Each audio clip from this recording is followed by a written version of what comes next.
हाँ दोस्तों, एक बार फिर से आप सभी लोगों का आपके अपने YouTube channel physics with concept पर तहे दिल से हार्दिक स्वागत और अभिनंदन है। तो दोस्तों, आज की क्लास में हम सभी लोग इकाई 4 और इकाई 4 का नाम है विद्युत चुम्बकीय प्रेरण तथा प्रत्यावर्ती धारा। इस चैप्टर का, इस इकाई का हम सभी लोग आज रिवीजन करने वाले हैं। तो उम्मीद है दोस्तों, आज की ये रिवीजन क्लास जितनी भी टाइम की रहेगी, आप लोग पूरा अगर ईमानदारी के साथ देखेंगे तो आपको इस चैप्टर के जो इम्पोर्टेंट टॉपिक हैं वह आपके कब्जे में आ जाएंगे।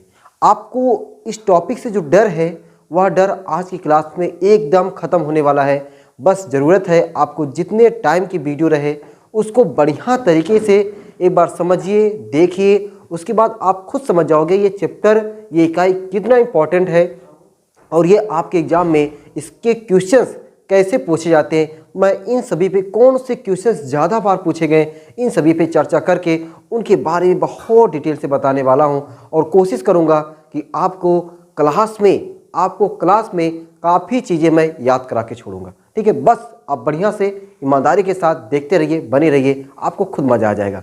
तो दोस्तों, आज की क्लास में हम सभी लोग आज की क्लास में देखने वाले हैं कि हमारा पहले देखेंगे हम लोग चुंबकीय फ्लक्स होता क्या है।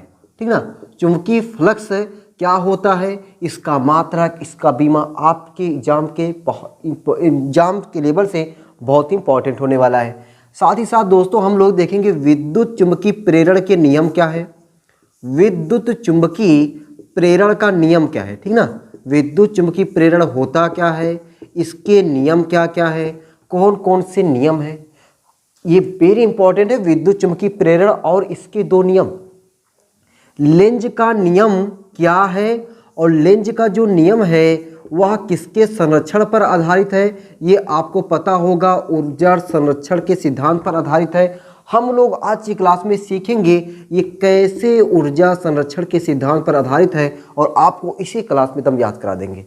इसी क्लास में आपको लेंज का नियम ऊर्जा संरक्षण के सिद्धांत पर कैसे आधारित है आपको एकदम रट्टा मरवा देंगे, एकदम याद करवा देंगे।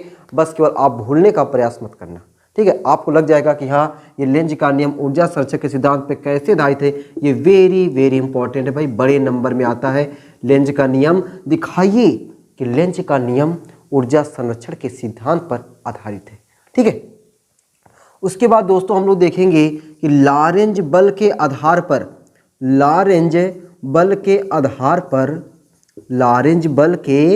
आधार पर विद्युत चुंबकीय प्रेरण की व्याख्या, विद्युत चुंबकीय प्रेरण की व्याख्या। साथ ही साथ हम लोग स्वप्रेरण गुणांक, स्वप्रेरण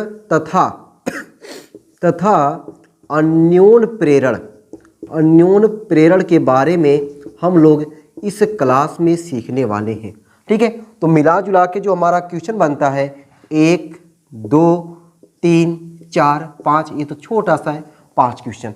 तो इस क्लास में टोटल हम लोग टॉपिक के विद्युत चुंबकीय प्रेरण तथा प्रत्यावर्ती धारा, इसमें आपको 2 पार्ट मिलेंगे थ्योरी के।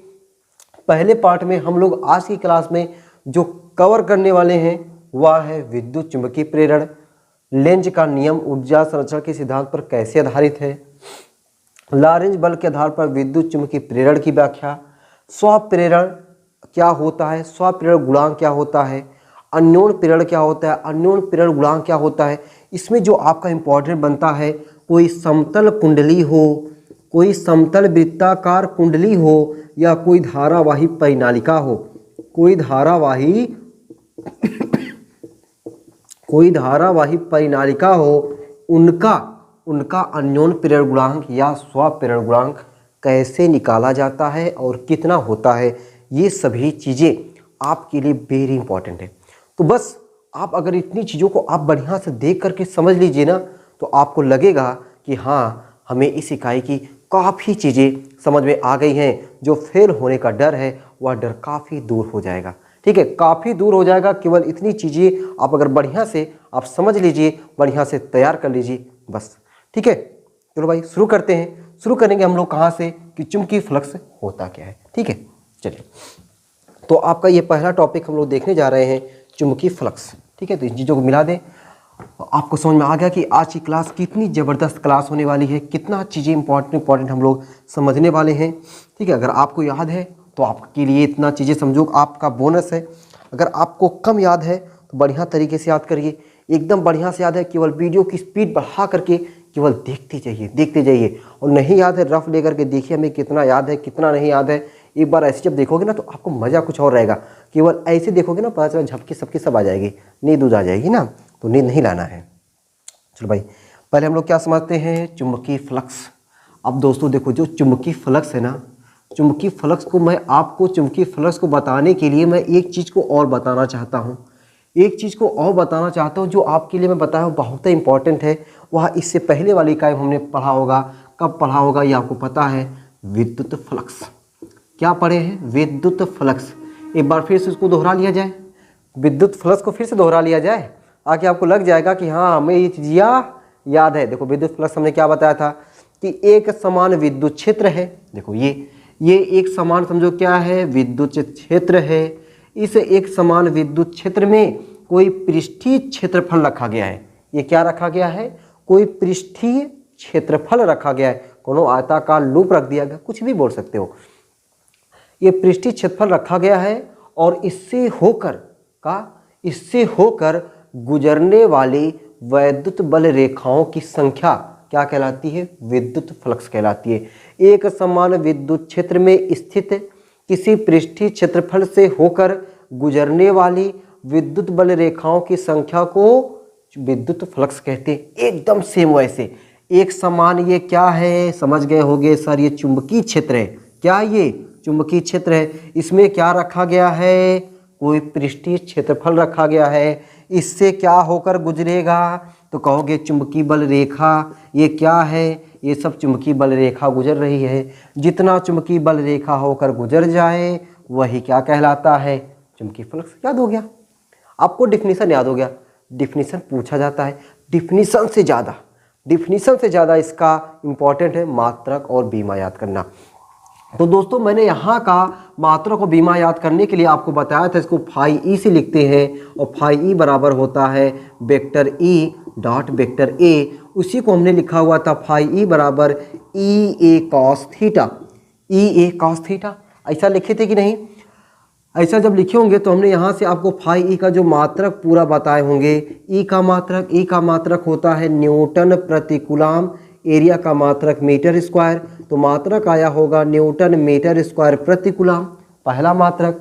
दूसरा मात्रक हमने आपको बताया होगा, ई का मात्रक होता है वोल्ट प्रति मीटर, एरिया का मात्रक मीटर स्क्वायर। ये थीटा का कौनो मात्रक नहीं होता।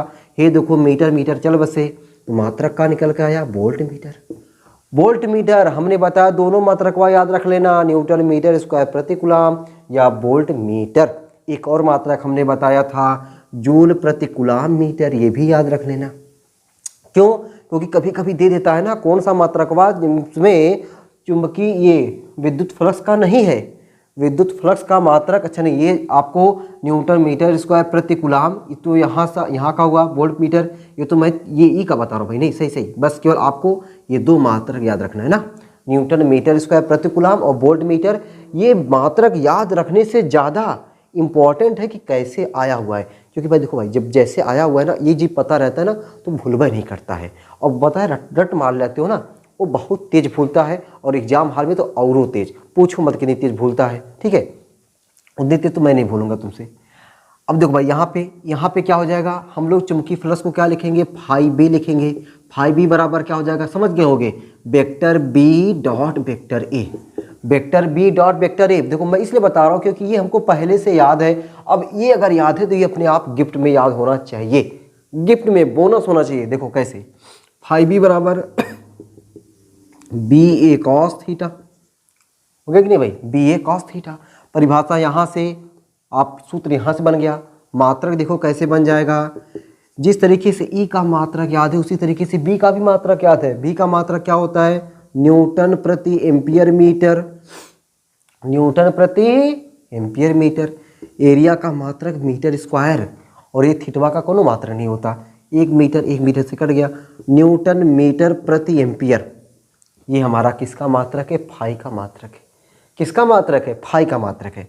और दोस्तों एक और फाई का मात्रक होता है वेबर। फाई का दूसरा मात्रक क्या होता है? वेबर। ठीक ना। तो इस तरीके से आपको फाई के कितने मात्रक मिल गए? 2 मात्रक मिल गए। कौन कौन से? न्यूटन मीटर प्रति एम्पियर। ये आप लोग कहाँ से निकालोगे? यहाँ से निकालोगे। अगर इसको रट सकते हो तो ठीक है, रटे हो तो अच्छी बात है। तो लेकिन रटे हो तब भी कोशिश करो कि फार्मूले से इसको एक बार चेक कर लेने को। और इसी फाई का मात्रक वेबर होता है। ठीक है। और वेबर किसके बराबर हो गया? न्यूटन मीटर प्रति एम्पियर के। न्यूटन मीटर प्रति एम्पियर के बराबर कौन हो गया? हमारा वेबर हो गया। ठीक है। मात्रक हो गया। बीमा की बात कर लेते हैं। बीमा हमेशा पता है कहाँ से निकालते हैं? बीमा हमेशा जब भी निकालते हैं मात्रक से निकालते हैं। मात्रक न्यूटन की जगह पे m/L/T-2, मीटर की जगह पे L, ठीक है, एम्पियर की जगह पे A, ठीक है, एम्पियर जगह पे A। तो ये ऊपर आ जाएगा तो क्या हो जाएगा? ये mL/T-2A-1, mL/T-2A-1। यहाँ से आपको बीमा निकालने सीखना है। बीमा याद करने वाली चीज़ नहीं है। ठीक है। तो ये आपको चुंबकीय फ्लक्स और इसी से रिलेटेड विद्युत फ्लक्स, ये दोनों तो एकदम बढ़िया से याद हो ही गया होगा। कैसी राशि है? कैसी राशि है बताओ जरा। अदिश राशि, सदिश। जब दो सदिशों के बीच में ये डॉट चिन्ह लगता है तो क्या होता है? अदिश। तो ये कैसी राशि? अदिश। अदिश राशि, तभी इसके ऊपर देखो तीर नहीं लगाया गया। ये दोनों के ऊपर तीर लगाया गया है लेकिन इसके ऊपर नहीं लगाया गया। क्यों? क्योंकि अदिश राशि है। वैसे ये क्या है? अदिश राशि है। तो चाहे विद्युत फ्लक्स हो चाहे चुंबकीय फ्लक्स हो, कैसी राशि है? अदिश राशि है। विद्युत फ्लक्स हो या चुंबकीय फ्लक्स हो, कैसी राशि है? अदिश राशि है। दोनों की परिभाषा सेम। मात्रक निकालने सीखना है। मात्रक सेम नहीं है भैया। बीमा सेम होगा? नहीं, बीमा नहीं सेम होगा। सेम क्या है? अदिश राशि है ये। ठीक है। चलो भाई, यहाँ से हमने क्या सीख लिया? ये चीज़ सीख लिया कि विद्युत फ्लक्स और चुंबकीय फ्लक्स। ठीक है। अब दोस्तों हम लोग देखते हैं कि विद्युत चुंबकीय प्रेरण क्या होता है। ठीक ना। विद्युत चुंबकीय प्रेरण क्या होता है, इसको मीठा उठा दे रहे हैं। विद्युत चुंबकीय प्रेरण क्या होता है इसको अब हम लोग समझते हैं। ठीक ना। विद्युत चुंबकीय प्रेरण को समझते हैं और कोशिश करते हैं कि समझते समझते ना अपने को एकदम याद हो जाए। ठीक है, दिमाग में बैठ जाए और इस तरीके से बैठे कि हमें जल्दी भूले ना, रट्टा ना मारना पड़े भैया। ठीक है, अगर रट्टा मारना पड़ जा रहा है तो फिर बेकार है। रट्टा मारना पड़ जाए तो फिर बेकार है। अब देखो, विद्युत चुंबकीय प्रेरण की जो घटना होती है उसको मैं यहाँ पे समझाने जा रहा हूँ, वह चीज़ कैसे होती है। देखो भाई, यहाँ पे ध्यान से समझना। जैसे हमने यहाँ पे क्या बना दिया, इसको हम लोग बोलते हैं कुंडली। क्या बोलते हैं? कोई कुंडली बोलते हैं। और इस कुंडली में समझो ये हमने लगा दिया कोई धारा मापी।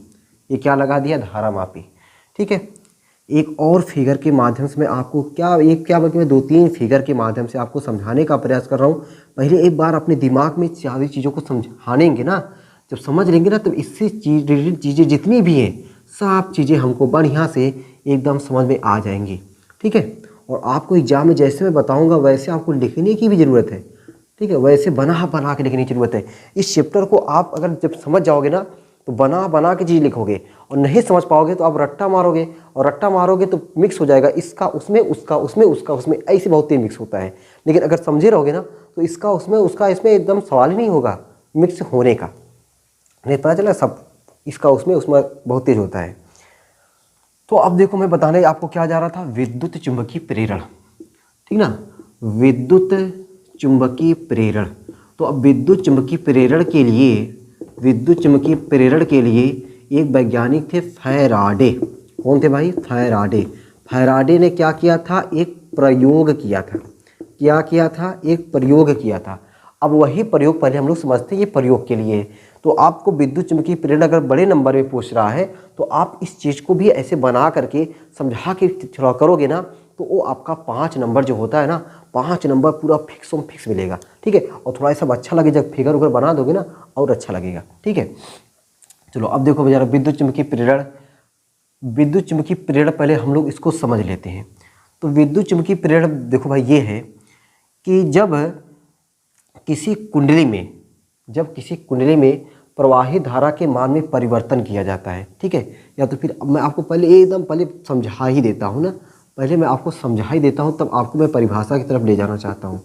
आपको मैं पहले समझा ही देता हूँ। ये देखो यहाँ पे यस, यहाँ पे मैंने क्या ले लिया, यहाँ पे यस। ठीक। अब देखो, यहाँ पे मैं चुंबक को क्या कर ले रहा हूँ? पास ले जा रहा हूँ। चुंबक यहाँ पे गति करते हुए कुंडली के पास आ रहा है, यहाँ पे चुंबक कुंडली से दूर जा रहा है। ये तो समझ में आ रहा है ना। अभी मैं क्या बताया आपको, चुंबक कुंडली के पास जा रहा है, चुंबक कुंडली से दूर जा रहा है। यहाँ पे चुंबक कुंडली के पास जा रहा है, यहाँ पे चुंबक कुंडली से दूर जा रहा है। ठीक, तो जब कोई चुंबक कुंडली के पास जाता है, जब कोई चुंबक कुंडली के पास जाता है तो जो कुंडली होती है उस कुंडली से बद्ध चुंबकीय फ्लक्स के मान में परिवर्तन होता है। ध्यान से मेरी बातों को समझोगे ना तो अभी मैं सब आपको एकदम एक घोल के पिला दूंगा। ठीक है, घोल के पिला देने वाला हूँ। अगर थोड़ा सा अगर आप धैर्यपूर्वक समझोगे तब। हमने क्या बताया, जब कोई चुंबक कुंडली के पास जाता है, बताने का मतलब ये है मेरा कि जब कोई चुंबक गतिमान होता है, अब जरूरी नहीं कि चुंबक ही गतिमान हो, आपका ये कुंडली भी गतिमान हो सकती है। मेरा कहने मतलब क्या, चुंबक हमारा क्या होना चाहिए, गतिमान, या आपकी कुंडली क्या होना चाहिए, गतिमान। जब कोई चुंबक गतिमान होता है या जब कोई कुंडली गतिमान होता है, मैं ये समझ के पढ़ा रहा हूँ कि आप नहीं याद किए हो, ताकि आप सुनते सुनते आपको याद हो, आपको सुनते सुनते याद होना चाहिए। ये मैं सोच करके आपको याद कराने का प्रयास कर रहा हूँ। जब कोई चुंबक गतिमान हो या जब कोई कुंडली गतिमान हो, ठीक है, गतिमान हो गए, गतिमान होते हैं तो इससे गतिमान होने से तो इससे चुंबकीय फ्लक्स के मान में परिवर्तन होता है। क्या होता है, चुंबकीय फ्लक्स के मान में परिवर्तन होता है। मैं पूछूं चुंबकीय फ्लक्स के मान में परिवर्तन कब होता है, तो आप क्या बताओगे, जब चुंबक या कुंडली गतिमान होता है। गजब, समझो आपको याद हो गया। जब कोई चुंबक या कुंडली गतिमान होता है तो कुंडली से बद्ध चुंबकीय फ्लक्स के मान में परिवर्तन होता है। जब चुंबकीय फ्लक्स के मान में परिवर्तन होता है तो कुंडली में एक प्रेरित विद्युत वाहक बल उत्पन्न हो जाता है। क्या उत्पन्न हो जाता है, या कैसे कहूँ, एक विद्युत वाहक बल उत्पन्न हो जाता है। एक विद्युत वाहक, समझो ये वाहक है या फिर पूरा लिख दे क्या, विद्युत वाहक बल उत्पन्न हो जाता है। ये विद्युत वाहक बल कब उत्पन्न होता है, जब इससे चुंबकीय फ्लक्स के मान में परिवर्तन होता है। अब देखो ये चीज़ ना, जितनी मैंने टॉपिक अभी आपको बताया था ना, 5 टॉपिक, पूरे 5 टॉपिकिया में ये बतिया बार बार घूमने वाली है। तो जो बतिया बार बार घूमने वाली है, अगर हम लोग उसको कुछ समय दे करके एक बार बढ़िया समझ लेंगे तो आगे वाली चीज़ याद समझने में कितनी आसानी होगी, एकदम आसानी होगी। हमने क्या बताया कि चुंबकीय फ्लक्स में परिवर्तन कब होगा, जब चुंबक या कुंडली गतिमान होगा। जब चुंबक या कुंडली गतिमान होता है तब, जब चुंबक या कुंडली गतिमान होता है तब कुंडली से बद्ध या कुंडली से होकर गुजरने वाली चुंबकीय फ्लक्स के मान में परिवर्तन होता है। ठीक है, जब परिवर्तन होगा किसमें, चुंबकीय फ्लक्स के मान में परिवर्तन होगा तो उस कुंडली में एक विद्युत वाहक बल उत्पन्न हो जाता है। ठीक है, अगर कुंडली बंद है तो उसमें एक धारा बहती है जिसे हम लोग प्रेरित धारा कहते हैं। और यह घटना मतलब प्रेरित विद्युत वाहक बल उत्पन्न हो जाना और प्रेरित धारा उत्पन्न हो जाना, यह घटना विद्युत चुंबकीय प्रेरण कहलाती है। ठीक है, तो आप मुश्किल से 3 लाइन की परिभाषा है क्या, कि जब किसी कुंडली से बद्ध चुंबकीय फ्लक्स के मान में परिवर्तन होता है। अब हमने बता दिया चुंबकीय फ्लक्स के मान में परिवर्तन कब होता है, जब कुंडली गतिमान हो या चुंबक गतिमान हो। जब किसी कुंडली से बद्ध चुंबकीय फ्लक्स के मान में परिवर्तन होता है तो कुंडली में एक विद्युत वाहक बल उत्पन्न हो जाता है जिसे प्रेरित विद्युत वाहक बल कहते हैं। और अगर कुंडली बंद है तो उसमें एक धारा बहती है जिसे प्रेरित धारा कहते हैं या प्रेरित विद्युत धारा कहते हैं। और यह घटना विद्युत चुंबकीय प्रेरण कहलाती है। अगर केवल एक लाइन की परिभाषा बोलना चाहते हो, आपका एग्जामिनर पूछ ले कि विद्युत चुंबकीय प्रेरण किसे कहते हैं, बोलो भैया, तो क्या बताओगे कि किसी कुंडली में प्रेरित विद्युत वाहक बल अथवा प्रेरित धारा उत्पन्न हो जाने की घटना विद्युत चुंबकीय प्रेरण कहलाती है। जैसा सवाल वैसा जवाब देना है। बड़े में कोई पूछे तो बड़े में बताओ, छोटे में कोई पूछे छोटे में बताओ। 1 नंबर में डिफिनीशन आया विद्युत चुंबकीय प्रेरण, क्या लिखोगे, किसी कुंडली में प्रेरित विद्युत वाहक बल अथवा प्रेरित धारा उत्पन्न हो जाने की घटना विद्युत चुंबकीय प्रेरण कहलाती है। बड़े नंबर में आ गया समझा बुझा कर लिखने वाला 5 नंबर के लिए, तो क्या करोगे, जब किसी चुंबक को कुंडली के पास ले जाते हैं या फिर किसी चुंबक या कुंडली के गतिमान होने से उस कुंडली से बद्ध चुंबकीय फ्लक्स के मान में परिवर्तन होता है जिससे उस कुंडली में एक विद्युत वाहक बल उत्पन्न हो जाता है जिसे प्रेरित विद्युत वाहक बल कहते हैं। अगर कुंडली बंद है उसमें एक धारा बहती है जिसे प्रेरित धारा कहते हैं। प्रेरित विद्युत वाहक बल और प्रेरित धारा उत्पन्न होने की यह घटना क्या कहलाती है, विद्युत चुंबकीय प्रेरण कहलाती है। जैसा पूछा जाएगा वैसा आपको जवाब देना है। तो मुझे उम्मीद है कि आप सभी लोगों को विद्युत चुंबकीय प्रेरण की जो डिफिनीशन है वह जुबान पे आ गई होगी। क्या जुबान पे आ गई होगी, जब किसी चुंबक या कुंडली से बद्ध चुंबकीय फ्लक्स के मान में परिवर्तन करते हैं तो कुंडली में एक विद्युत वाहक बल उत्पन्न हो जाता है जिसे प्रेरित विद्युत वाहक बल कहते हैं। अगर कुंडली बंद है तो उसमें एक धारा बहती है जिसे प्रेरित विद्युत धारा कहते हैं और यह घटना विद्युत चुंबकीय प्रेरण कहलाती है। अब अगर ना याद हो ना तो अब मैं दोबारा बताने वाला भी नहीं हूँ और आपको याद होने वाला भी नहीं है, ठीक है। इतना होने के बाद अगर ना याद हो फिर बेकार है, ठीक है। तो आप वीडियो को बंद करो, अब क्या आगे मौज मस्ती करो, ठीक है। हमने बहुत बताया, मतलब मैंने बताया ना कि मैं आपको आज की क्लास में सब याद करा दूंगा, ठीक है। और आपको विद्युत चुंबकीय प्रेरण लगभग याद हो गया होगा, ठीक है। ये हुआ आपका विद्युत चुंबकीय प्रेरण। अब ये विद्युत चुंबकीय प्रेरण के कितने नियम हैं? 2 नियम है। विद्युत चुंबकीय प्रेरण के कितने नियम हैं? 2 नियम है। अब 2 नियम कौन कौन से हैं उस पर चर्चा करते हैं, ठीक है। अच्छा अब देखो जरा इसमें, अच्छा अभी इसको जब लेंज का नियम बताएंगे ना तब एक बार फिर समझाएंगे ना। चलो भाई 2 नियम है विद्युत चुंबकीय प्रेरण के। कितने नियम हैं? 2 नियम है, ठीक है। अब 2 नियम हैं, वह पहला नियम देखो क्या है। पहला नियम है, हम लोग उसको बोलते हैं, पहले नियम को लेंज का नियम बोलते हैं, ठीक है। लेंज का नियम, लेंज का नियम। अब देखो लेंज का नियम क्या कहता है? लेंज का नियम क्या कहता है कि किसी परिपथ में, किसी परिपथ बोलो या मैं एक वर्ड और बोलूँगा बार बार, कुंडली, चाहे आप परिपथ बोलो या आप कुंडली बोलो, ठीक है। किसी परिपथ या कुंडली, चाहे जो आप दोनों में से कोई एक बोलो, ठीक है। कुंडली बोले, चलो। किसी कुंडली में प्रेरित धारा या प्रेरित विद्युत वाहक बल, किसी कुंडली में प्रेरित विद्युत वाहक बल या प्रेरित धारा, प्रेरित विद्युत वाहक बल प्रेरित धारा कब उत्पन्न, मैंने बताया ना ये चीज़ें आपको, प्रेरित विद्युत वाहक बल प्रेरित धारा को एक बार समझ लेना है। ये चीज़ें आपको बार बार मिलने वाली है, ठीक है। तो एक बार जब समझ जाओगे तो आपको जब मैं बोलूँगा ना तो दिक्कत नहीं होगा। किसी कुंडली में प्रेरित विद्युत वाहक बल अथवा प्रेरित धारा की दिशा ऐसी होती है कि यह उस कारण का विरोध करती है जिससे वह स्वयं उत्पन्न होती है। हमने क्या बताया? ये जो कुंडली है, हमने कुंडली बना के रखा है, इस कुंडली में जो प्रेरित विद्युत वाहक बल या प्रेरित धारा जो उत्पन्न होगा वह उसी का विरोध करेगा जिससे खुद उत्पन्न हुआ है, जिससे खुद उत्पन्न हुआ है। जैसे हम लोग किससे उत्पन्न हुए हैं? हम लोग अपने माँ बाप से, और अपने माँ बाप का ही हम लोग विरोध करें तो हम कौन से नियम को लगा रहे हैं?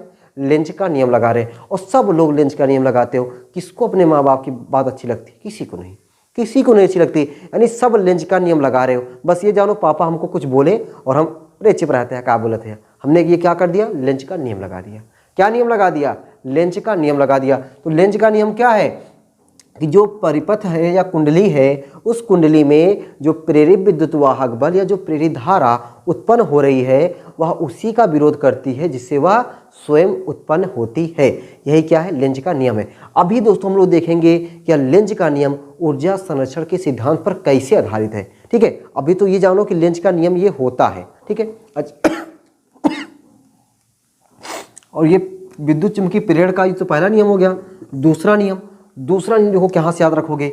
दूसरा नियम याद रखने के लिए E बराबर है minus delta phi upon delta t. E बराबर minus delta phi upon delta t. विद्युत चुंबकीय प्रेरण याद हो गया, लेंज का नियम याद हो गया। अब ये देखो नियम अपने आप, केवल ये याद रखना है, ये याद रखना है और इसी को आपको शब्दों में बोलना आना चाहिए। और मैं सिखा रहा हूँ शब्दों में बोलना सीखना। देखो कैसे? फाई क्या है? मुलाकात हो गई ना फाई से, चुंबकीय फ्लक्स है। ये डेल्टा मतलब होता है परिवर्तन। डेल्टा मतलब क्या होता है? परिवर्तन। और नीचेवा जो डेल्टा टी होता है उसको हम लोग बोलते हैं दर। उसको क्या बोलते हैं? दर। और जो ई है, ई मतलब है प्रेरित विद्युत वाहक बल, ठीक है। क्या है? प्रेरित विद्युत वाहक बल। तो कैसे बोलोगे? किसी कुंडली में उत्पन्न प्रेरित विद्युत वाहक बल, किसी कुंडली में, ई मतलब क्या है? प्रेरित विद्युत वाहक बल। और प्रेरित विद्युत वाहक बल कहाँ उत्पन्न होगा? किसी कुंडली में उत्पन्न होगा, किसी परिपथ में उत्पन्न होगा। और कहाँ? किसी कुंडली में या किसी परिपथ में उत्पन्न प्रेरित विद्युत वाहक बल उस कुंडली से बद्ध चुंबकीय फ्लक्स के परिवर्तन की दर के ऋणात्मक मान के बराबर होता है। नहीं सुनाया फिर से? ई क्या है? प्रेरित विद्युत वाहक बल। किसी कुंडली का प्रेरित विद्युत वाहक बल उस कुंडली से बद्ध चुंबकीय फ्लक्स है। फाई मतलब चुंबकीय फ्लक्स, डेल्टा मतलब परिवर्तन, चुंबकीय फ्लक्स के परिवर्तन की, डेल्टा टी निचवा है, क्या बोलेंगे? दर। चुंबकीय फ्लक्स के परिवर्तन की दर के ऋणात्मक मान के बराबर होता है। याद हो गया? याद हो गया ना? एक बार और देख लेते हैं।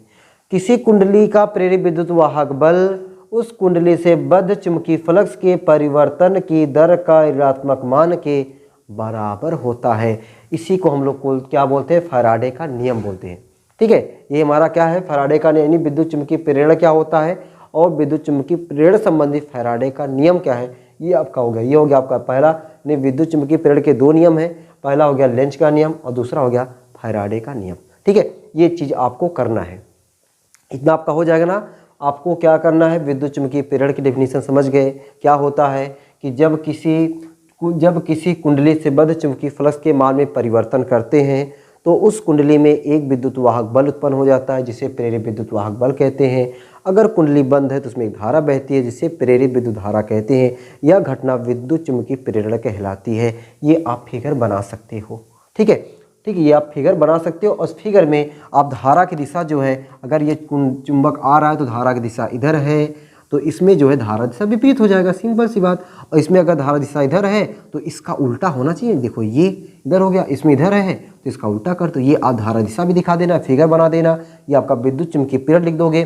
ठीक, उसके बाद विद्युत चुंबकीय प्रेरण के दो नियम होते हैं। पहला लेंज का नियम। अब लेंज का नियम कैसे, कि किसी परिपथ में या किसी कुंडली में प्रेरित विद्युत वाहक बल या प्रेरित धारा की दिशा सदैव ऐसी होती है कि यह उस कारण का विरोध करती है जिससे वह स्वयं उत्पन्न होती है। दूसरा नियम या फैराडे का नियम क्या लिखोगे, कि किसी कुंडली का प्रेरित विद्युत वाहक बल उस कुंडली से बद्ध चुंबकीय फ्लक्स के परिवर्तन की दर के ऋणात्मक मान के बराबर होता है।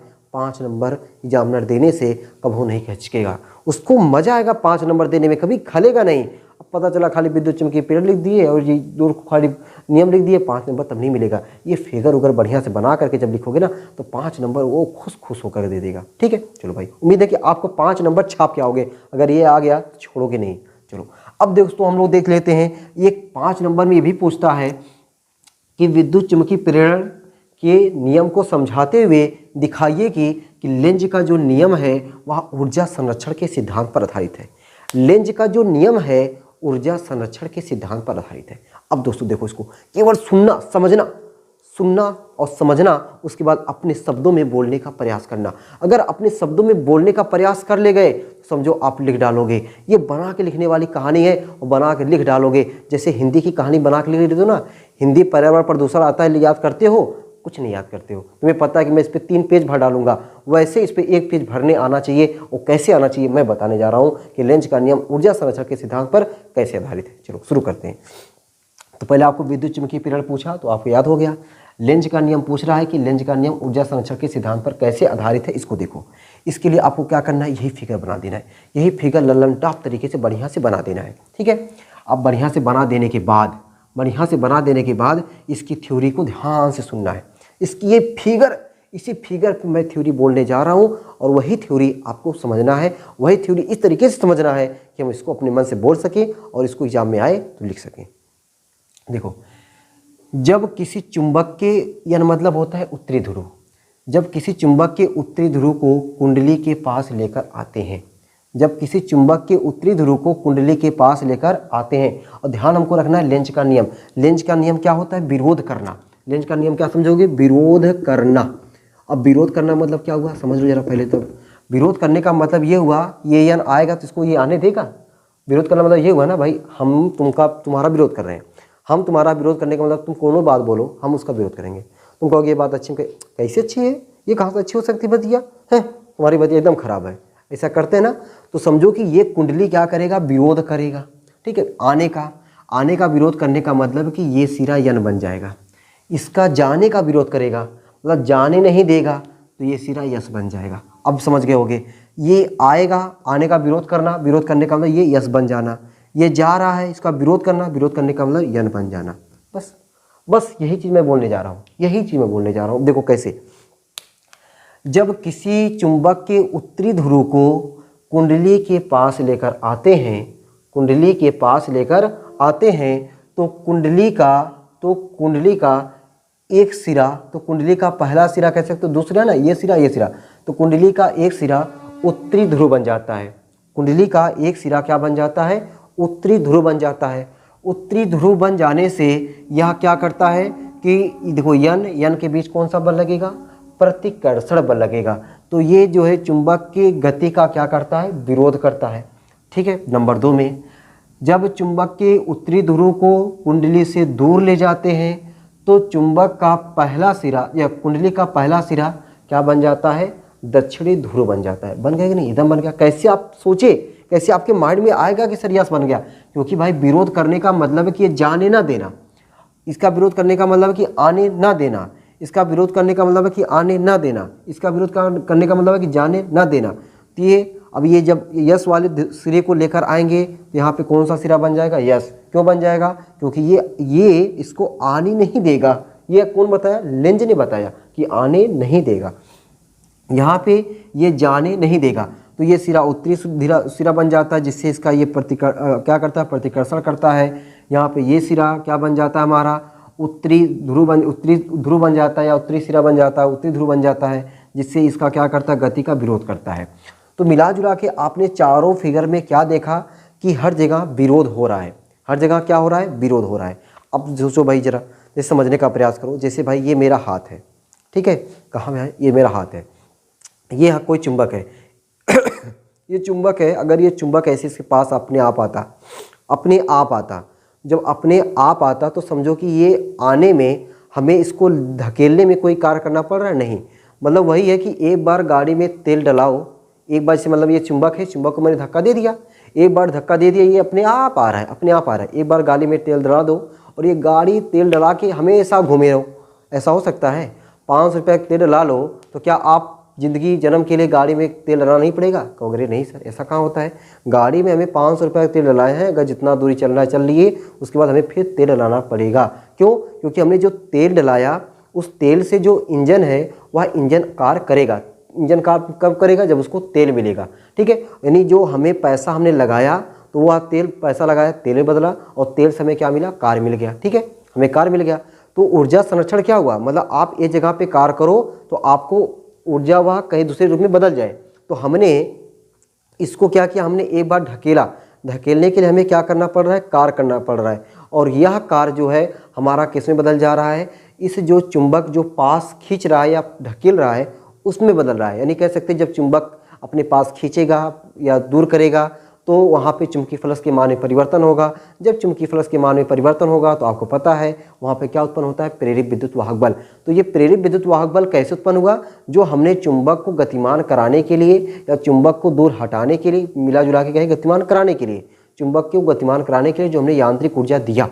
तो यांत्रिक ऊर्जा किस में बदल रहा है, विद्युत ऊर्जा में। यांत्रिक ऊर्जा किस में बदल रहा है, विद्युत ऊर्जा में। इसीलिए कहा जाता है कि लेंज का जो नियम है वह ऊर्जा संरक्षण के सिद्धांत पर आधारित है। एक बार और मैं सूर्य बता रहा हूँ।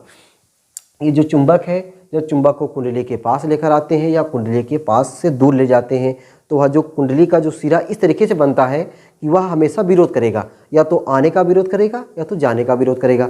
जब विरोध करेगा तो हमें ज़बरदस्ती ले जाने के लिए या ज़बरदस्ती हटाने के लिए, समझ रही बात, ज़बरदस्ती ले जाने के लिए या ज़बरदस्ती हटाने के लिए, यहाँ पे ज़बरदस्ती हटाने के लिए, यहाँ ज़बरदस्ती ले जाने के लिए हमको कार्य करना पड़ रहा है। क्या करना पड़ रहा है, कार्य करना पड़ रहा है। और जो हम लोग कार्य करते हैं उस कार्य से क्या होता है, चुंबकीय फ्लक्स के मान में परिवर्तन होता है। जब चुंबकीय फ्लक्स के मान में परिवर्तन होता है तो वहाँ पे एक प्रेरित विद्युत वाहक बल उत्पन्न होता है। जब प्रेरित विद्युत वाहक बल उत्पन्न होता है, अगर परिपथ बंद है या कुंडली बंद है तो उसमें एक धारा बहती है और वही धारा क्या कहलाती है, प्रेरित विद्युत धारा कहलाती है। इस तरीके से जो यांत्रिक ऊर्जा किसमें बदल गया, विद्युत ऊर्जा में बदल गया। तो हम कह सकते हैं कि जो लेंज का नियम है वह ऊर्जा संरक्षण के सिद्धांत पर आधारित है। तो ये कब समझ में आएगा, जब ये बढ़िया से फिगर बनाए रहोगे। आप समझ गए होंगे कि फिगर कहाँ बार बार विरोध कर रहा है, कहाँ विरोध करेगा हर हाल में। बस आप पास ले जाओगे तो दूर भगाएगा, दूर ले जाओगे तो पास बुलाएगा।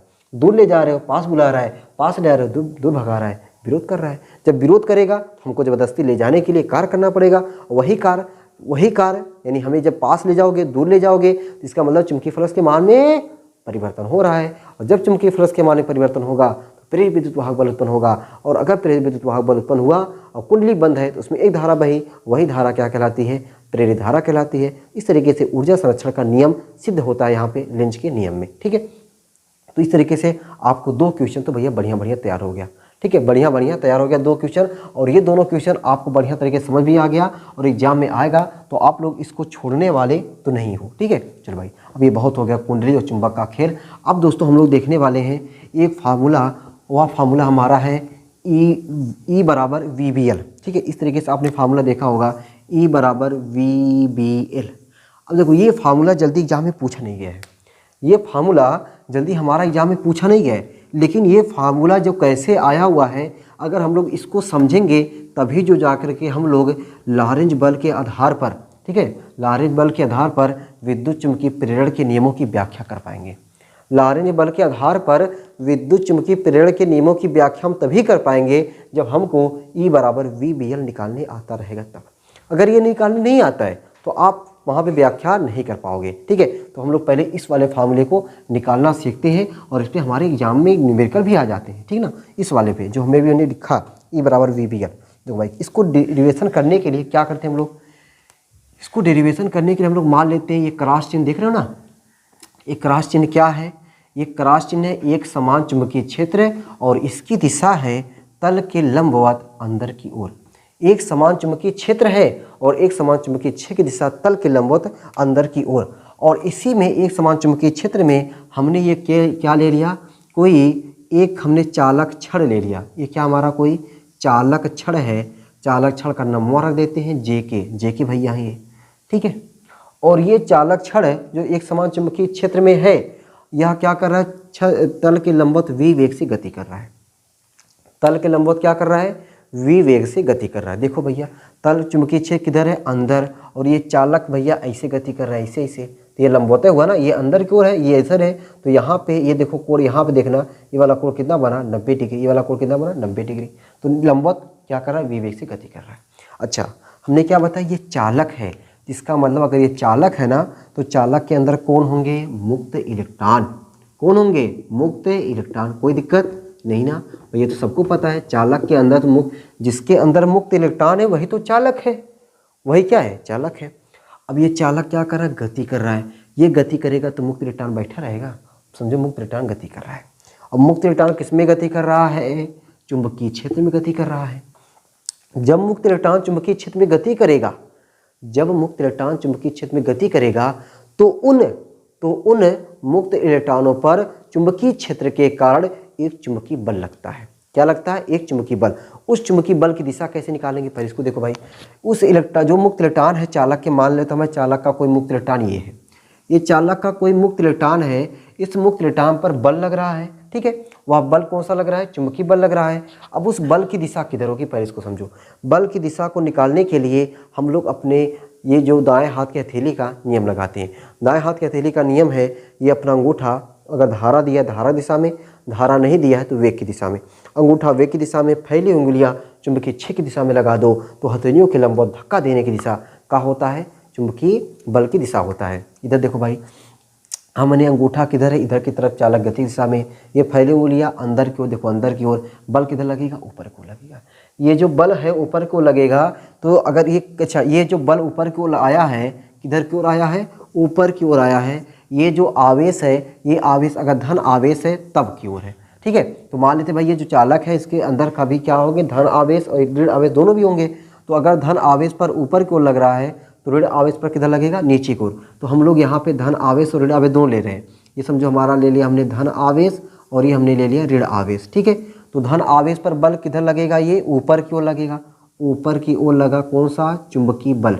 ठीक है, अगर धन आवेश पर ऊपर को लगेगा तो ऋण आवेश पर किधर लगेगा, उल्टा नीचे की ओर। ऋण आवेश पर बल किधर लगेगा, नीचे की ओर लग रहा है, ये एफ ठीक है, ऋण आवेश पर बल किधर लगा, एफ नीचे की ओर। ये समझ आ गया ना भैया, हमें ये फैली उंगलियां कहाँ होना चाहिए, चुंबकीय क्षेत्र की दिशा में, अंगूठवा अपना किधर होना चाहिए, चालक की गति की दिशा में। तो हथेलियों के लंबवत धक्का देने की दिशा चुंबकीय बल की दिशा होती है। वह चुंबकीय बल किधर आया, धन आवेश है तो ऊपर की ओर, धन आवेश का उल्टा ऋण आवेश नीचे की ओर। ठीक है, अच्छा, अब देखो तब होता क्या है, जितने प्लस होते हैं सब प्लस भाग करके ऊपर चले जाते हैं, सब प्लस कहाँ चले जाते हैं, ऊपर, और जितने माइनस होते हैं सब माइनस चले आते हैं नीचमा, सब माइनस चले आते हैं नीचमा। ये सिरा धनावेशित, ये सिरा ऋणावेशित, ये सिरा पॉजिटिव, ये सिरा निगेटिव, है ना, ये सिरा पॉजिटिव, ये सिरा निगेटिव। तो इस पर एक क्या होता है, यानी ये बैटरी का काम करने लगा। ये क्या करने लगा, एक बैटरी का काम करने लगा। जब ये बैटरी का काम करने लगता नहीं, इस पर एक विभवांतर स्थापित हो गया। भैया प्लस माइनस क्या होता है, विभवांतर होता है। विभवांतर स्थापित होने से एक विद्युत क्षेत्र उत्पन्न होता है, और विद्युत क्षेत्र आपको पता है प्लस से दूर माइनस की ओर, प्लस से दूर माइनस की ओर। ये देखो विद्युत क्षेत्र उत्पन्न हो गया, वह विद्युत क्षेत्र की दिशा प्लस से दूर और माइनस की ओर। अब इस विद्युत क्षेत्र के कारण, पहले तो चुंबकीय क्षेत्र के कारण इस पर बल लगा, अब विद्युत क्षेत्र के कारण विद्युत क्षेत्र कैसे उत्पन्न हुआ, क्योंकि एक सिरा धनावेशित एक सिरा ऋणावेशित, जिससे ये सिरा बैटरी बन गया। बैटरी बन गया मतलब विभवांतर स्थापित हो गया। विभवांतर स्थापित होने से इस पर एक वैद्युत क्षेत्र बन गया, और वैद्युत क्षेत्र के कारण अब इन मुक्त इलेक्ट्रॉन है ना, इन मुक्त इलेक्ट्रॉनों पर वैद्युत क्षेत्र के कारण बल लगेगा। किसके कारण, विद्युत क्षेत्र के कारण इन मुक्त इलेक्ट्रॉनों पर एक बल लगेगा। अब जब विद्युत क्षेत्र के कारण इन इलेक्ट्रॉनों पर बल लगता है, तो आपको पता है, तो जो ऋण आवेश होते हैं, ऋण आवेश पर जो बल लगता है वैद्युत क्षेत्र के विपरीत दिशा में, और धन आवेश पर जो बल लगता है वैद्युत क्षेत्र की दिशा में लगता है। तो इस पर देखो बल इधर लग रहा है वैद्युत क्षेत्र की दिशा में, इस पर जो बल लग रहा है विद्युत क्षेत्र की विपरीत दिशा में। ये देखो, ये हो गया आपका Fe। ठीक, अच्छा अब इतनी बात समझ में आ गया ना, ये बल कैसे कैसे लगा, ये बल कैसे कैसे लगा। एक बार कहानी और आपकी कहानी को मैं शब्दों में बोल दे रहा हूँ, ताकि आप देखो, मैंने बार बार बताया इस चैप्टर में आपको समझो हिंदी फेल है। अगर आप समझ के करें तो आपको सब बढ़िया से तैयार हो गया, और नहीं समझ पाए, रट्टा मारे तो कभी रट्टा नहीं मार पाओगे, कभी रट्टा नहीं मार पाओगे, ये मेरा वादा है। ठीक है, इसलिए ज़्यादा जोर किस पे दो, समझने का। अब देखो शब्दों में कैसे लिखोगे, माना एक समान चुंबकीय क्षेत्र B जिसकी दिशा कागज के तल के लंबवत या बोर्ड के तल के लंबवत अंदर की ओर है, में एक चालक छड़ JK को चुंबकीय क्षेत्र के लंबवत v वेग से गति कराया जाता है। नहीं लिख पाओगे, माना एक समान चुंबकीय क्षेत्र B जिसकी दिशा तल के लंबवत अंदर की ओर है, में एक चालक छड़ JK को चुंबकीय क्षेत्र के लंबवत v वेग से गति कराया जाता है। चूँकि चालक के अंदर मुक्त इलेक्ट्रॉन है, तो इन मुक्त इलेक्ट्रॉनों पर चुंबकीय क्षेत्र के कारण लगने वाला बल Fm बराबर QVB, लगने वाला लारेंज बल Fm बराबर QVB किधर की ओर, नीचे की ओर। ठीक है, नीचे की ओर। अब आपको पता है कि जो चालक है, चालक के अंदर जितना ऋण आवेश रहेंगे उतना धन आवेश होता है, जितना ऋण आवेश उतना धन आवेश। अगर ऋण आवेश पर बल नीचे को लग रहा है, धन आवेश पर बल ऊपर की ओर लगेगा। ठीक है, तो इससे चालक का सिरा एक सिरा धनावेशित और एक सिरा ऋणावेशित हो जाता है, जिससे चालक पर एक वैद्युत विभवांतर बन जाता है, और विभवांतर के बनने से इस पर एक वैद्युत क्षेत्र उत्पन्न हो जाता है। अब वैद्युत क्षेत्र के कारण इसके मुक्त इलेक्ट्रॉनों पर लगने वाला बल Fe है। ठीक है, तो अस्थायी संतुलन की अवस्था में, क्या हमने बोला, अस्थायी संतुलन की अवस्था में, संतुलन कब होगा पता है, जब ये वैद्युत बल और ये चुंबकीय बल दोनों आपस में बराबर होंगे। अस्थायी संतुलन कब होगा बताओ, जब ये वैद्युत बल और चुंबकीय बल दोनों का होंगे, आपस में बराबर होंगे। तो वैद्युत बल को हम लोग लिखते हैं Fe, और चुंबकीय बल को हमने क्या लिखा, Fm। तो वैद्युत बल का सूत्र क्या हो जाएगा, आवेश पर लगने वाला विद्युत बल, बोले तो देखो F मतलब बल, E मतलब विद्युत बल हो जाएगा QE, और चुंबकीय बल Fm बराबर QVB। हमने क्या बताया कि विद्युत बल और चुंबकीय बल अस्थायी संतुलन की अवस्था में दोनों आपस में बराबर होंगे। ठीक है, जब बराबर होंगे तो QE बराबर QVB है। देखो क्यों चल बसे E की जगह पे V/L पढ़े ना फार्मूला, E बराबर V/L बराबर VB, तो L को उधर भेज दो, बड़का V बराबर VBL। ठीक है, इस V को विभवांतर है, इसी विभवांतर को हम लोग प्रेरित विद्युत वाहक बल बोलते हैं, और प्रेरित विद्युत वाहक बल का सिंबल होता है छोटका E बराबर VBL। ठीक है, इस तरीके से ये फार्मूला आता है। तो फार्मूले में आपने देख लो डेरिवेशन कितना है, बस 3 लाइन का डेरिवेशन कितना है, 3 लाइन का। बाकी फिगर बना करके और शब्द जब लिखोगे ना, तो ये आपका लगभग 1.5 से 2 पेज पहुँचेगा, लगभग 1.5 से 2 पेज पहुँचेगा। ठीक है, जब आप इसको शब्द में पूरा बढ़िया तरीके से आप समझे रहोगे तो आप बना के लिख सकते हो, समझे रहोगे तो बना के लिख सकते हो, और नहीं समझ पाए रहोगे तो आप नहीं बना के लिख पाओगे, रट्टा मारोगे भूल जाओगे। ठीक है, रट्टा मारोगे तो आप भूल जाओगे। उम्मीद है कि आप सभी लोगों को 1 बार 2 बार वीडियो को पीछे करके बढ़िया समझ लोगे तो आपको ये बढ़िया तरीके से तैयार हो जाएगा।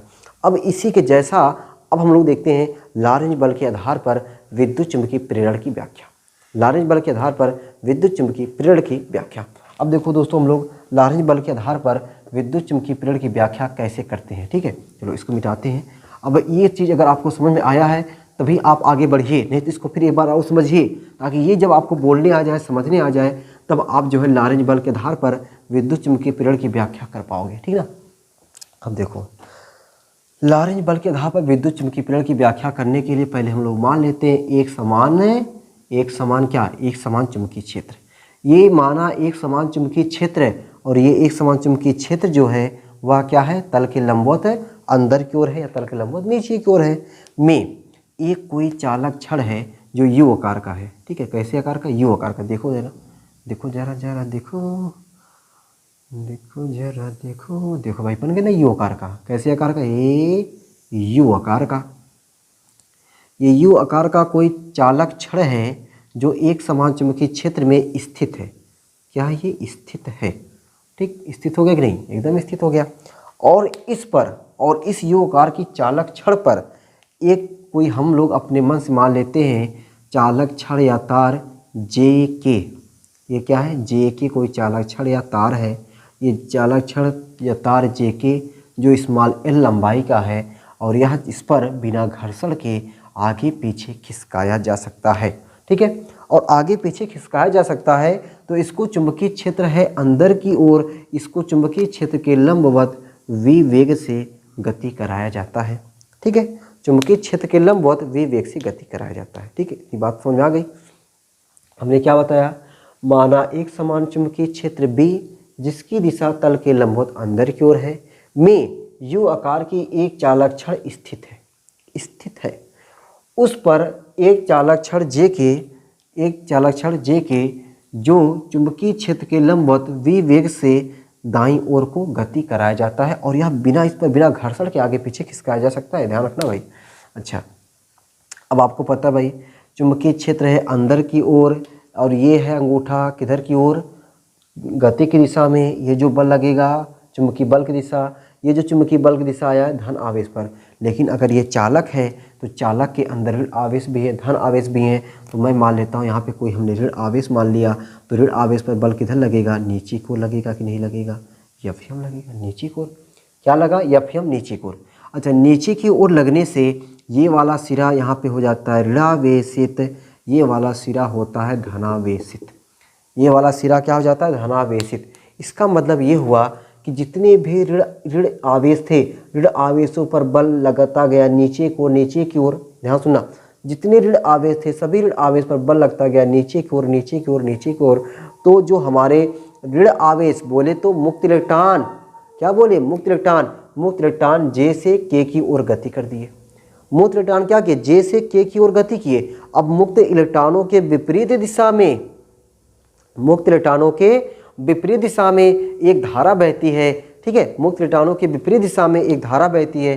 तो जो यहाँ पे धारा बाही, जो धारा प्रेरित हुई, वह धारा यानी प्रेरित धारा से बोलेंगे, जो धारा प्रेरित हुई यानी प्रेरित धारा, जो प्रेरित धारा उत्पन्न हुई वह प्रेरित धारा के से जे से ये इसको मान लेते हैं ए, इसको मान लेते हैं बी। ठीक है, के से जे से ए, और ए से बी, और बी से के की ओर एक धारा प्रेरित हुई। और ये धारा तब तक प्रेरित होगी, जब तक ये चालक गति करता रहेगा। ध्यान सुनना, ये चालक जब तक गति करता रहेगा तब तक ये धारा प्रेरित होती रहेगी। जैसे चालक गति करना बंद कर देगा, धारा प्रेरित होना बंद कर देगी। तो बताओ लेंज का नियम यहाँ पे फॉलो किया कि नहीं? लेंज का नियम ने क्या बताया था, किसी कुंडली में प्रेरित विद्युत वाहक बल अथवा प्रेरित धारा की दिशा सदैव ऐसी होती है कि यह उस कारण का विरोध करती है जिससे वह स्वयं उत्पन्न होती है। जैसे विरोध करना बंद कर देगी वैसे प्रेरित विद्युत वाहक बल उत्पन्न होना बंद कर देगा। जब तक चुंबकीय फ्लक्स के मान में परिवर्तन होता रहेगा तब तक प्रेरित विद्युत वाहक बल उत्पन्न होता रहेगा। जब तक चालक गति करता रहेगा तब तक प्रेरित धारा उत्पन्न होती रहेगी। जैसे चालक गति करना बंद कर दिया, प्रेरित धारा उत्पन्न होना बंद हो गया। तो यहाँ पे लेंज का नियम तो फरिया गया। लेंज का नियम यहाँ पे क्या हो गया, फरिया गया। कि आपको समझ में आ गया लेंज का नियम। ये अभी हमें क्या विद्युत चुम्बकीय प्रेरण की व्याख्या करनी है, और विद्युत चुम्बकीय प्रेरण की व्याख्या करने के लिए आपको दो नियम चाहिए, एक लेंज का नियम व्याख्या करना होता है और एक E बराबर minus delta phi upon delta t, दो चीज़ की जरूरत होती है। तो एक चीज़ तो आपको यहाँ से समझ में आ गया। अब यहाँ तक की कहानी में एक बार और रिपीट कर रहा हूँ।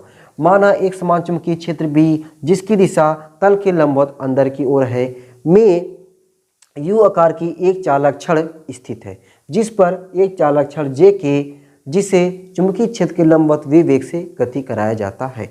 चुंबकीय क्षेत्र के कारण इसके मुक्त इलेक्ट्रॉनों पर एक चुंबकीय बल Fm नीचे की ओर लगता है, जिससे इसके मुक्त इलेक्ट्रॉन J से K की ओर गति करते हैं।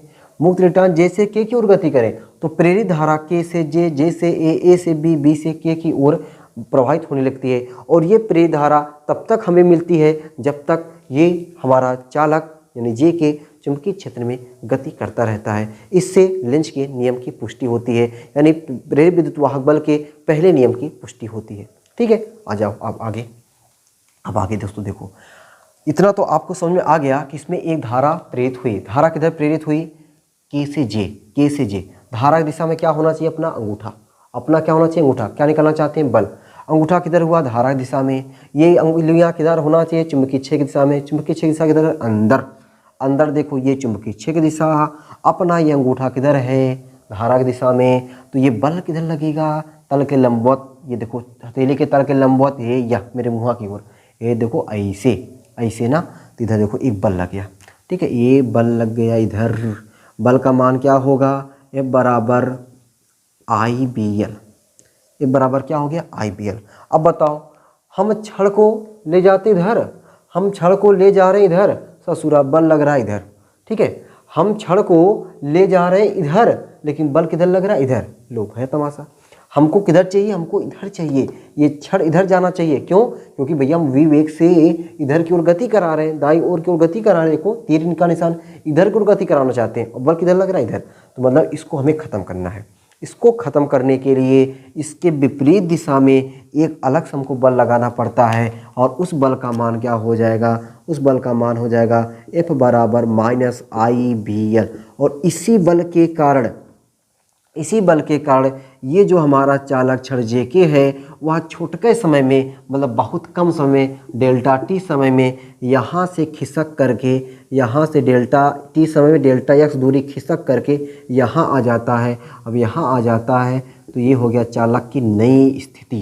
चालक छड़ JK की ये हो गया नई स्थिति, और नई स्थिति को हमने लिख दिया J-K-। ठीक है, देख लो ना कितनी दिशा उसा हो रही है। तो हमने क्या बताया कि जो बल लगना चाहिए इधर, लेकिन लगा बल इधर। कैसे? ये धारा की दिशा में अंगूठा कर दो, ये फैली उंगलियां चुंबकीय क्षेत्र की दिशा में कर दो, बल लगा इधर। तो हमें चाहिए इधर।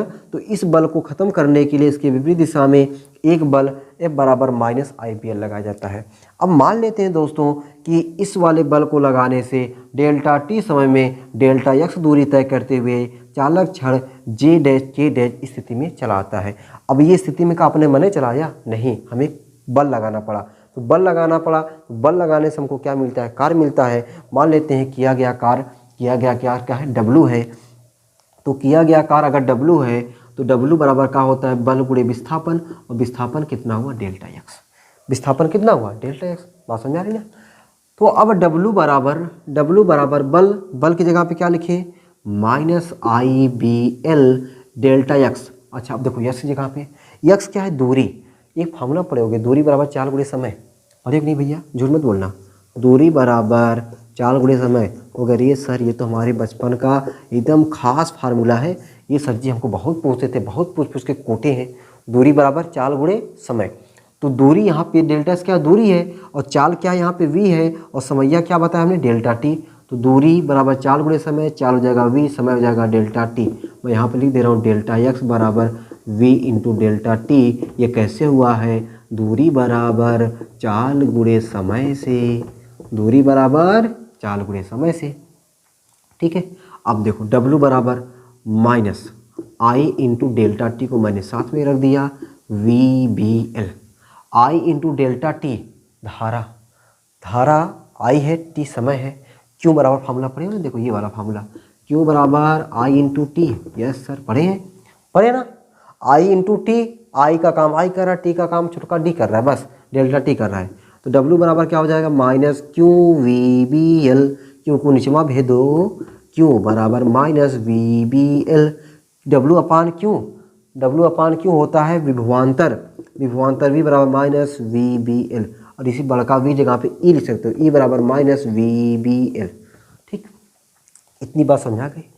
अब देखो इतनी बात समझ आ गई है तो यहाँ से अब हम लोग थोड़ा सा और आगे चलते हैं, और आगे हल्के हल्के कदमों के साथ चलते हैं। देखो कैसे, डेल्टा फाई बराबर होता है बी ए, एक जगह पर लेते हैं डेल्टा ए, फाई बराबर होता है ना बी ए, मतलब अगर इस कुंडली से चुंबकीय फ्लक्स के मान में परिवर्तन हो रहा है, चुंबकीय फ्लक्स के मान में परिवर्तन हो रहा है, तो कितना परिवर्तन हो रहा है, तो वो फार्मूला है डेल्टा फाई बराबर होता है बी ए, तो या बी क्रॉस बी गुणे ए, क्रॉस नहीं है समझो, ठीक ना, डेल्टा फाई बराबर होता है बी ए, तो डेल्टा फाई बराबर बी ए, क्षेत्रफल बराबर होता है लंबाई गुणे चौड़ाई। ठीक है, क्षेत्रफल बराबर क्या होता है लंबाई गुणे चौड़ाई, लंबाई है आपका यल, चौड़ाई है डेल्टा एक्स, डेल्टा फाई बराबर बी इंटू यल, फिर देखो डेल्टा एक्स आया, फिर डेल्टा एक्स आया, अरे तो फिर वी इंटू डेल्टा टी लिख दे, वी इंटू डेल्टा टी फिर से लिख दे, डेल्टा फाई की जगह पे सॉरी डेल्टा एक्स की जगह पे वी इंटू डेल्टा टी फिर से लिख दे, लिख दिया हमने। डेल्टा फाई बराबर देखो हमने अब लिख दिया तो क्या हो गया भैया वी बी एल ना, वी बी एल, और डेल्टा टी को हमने भेज दिया नीचे वहाँ, डेल्टा टी को हमने क्या भेज दिया नीचे वहाँ। अब इस वी बी एल की जगह पे है चीज़ें देखो, वी बी एल जगह पे माइनस ई, तो delta phi upon delta T बराबर माइनस ई, या फिर ई बराबर minus delta phi upon delta T. अरे सर यही तो आपने बताया था फैराडे का विद्युत चुम्बकीय प्रेरण का नियम, यही क्या है, यही है आपका फैराडे का विद्युत चुम्बकीय प्रेरण का नियम।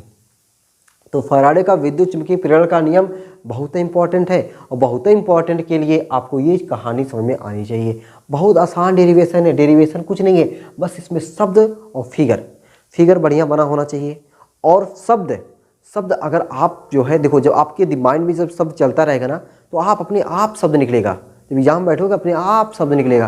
लेकिन अगर भैया रट्टा मार के गए हो ना तो भैया नहीं निकलने वाला है, तो नहीं निकलने वाला है। और इस चीज़िया को रट्टा नहीं मार सकते हो, इस चीज़िया को भी रट्टा नहीं मार सकते, इसको 2-3 बार प्रैक्टिस कर लेना कैसे कैसे डेरिवेशन हुआ है।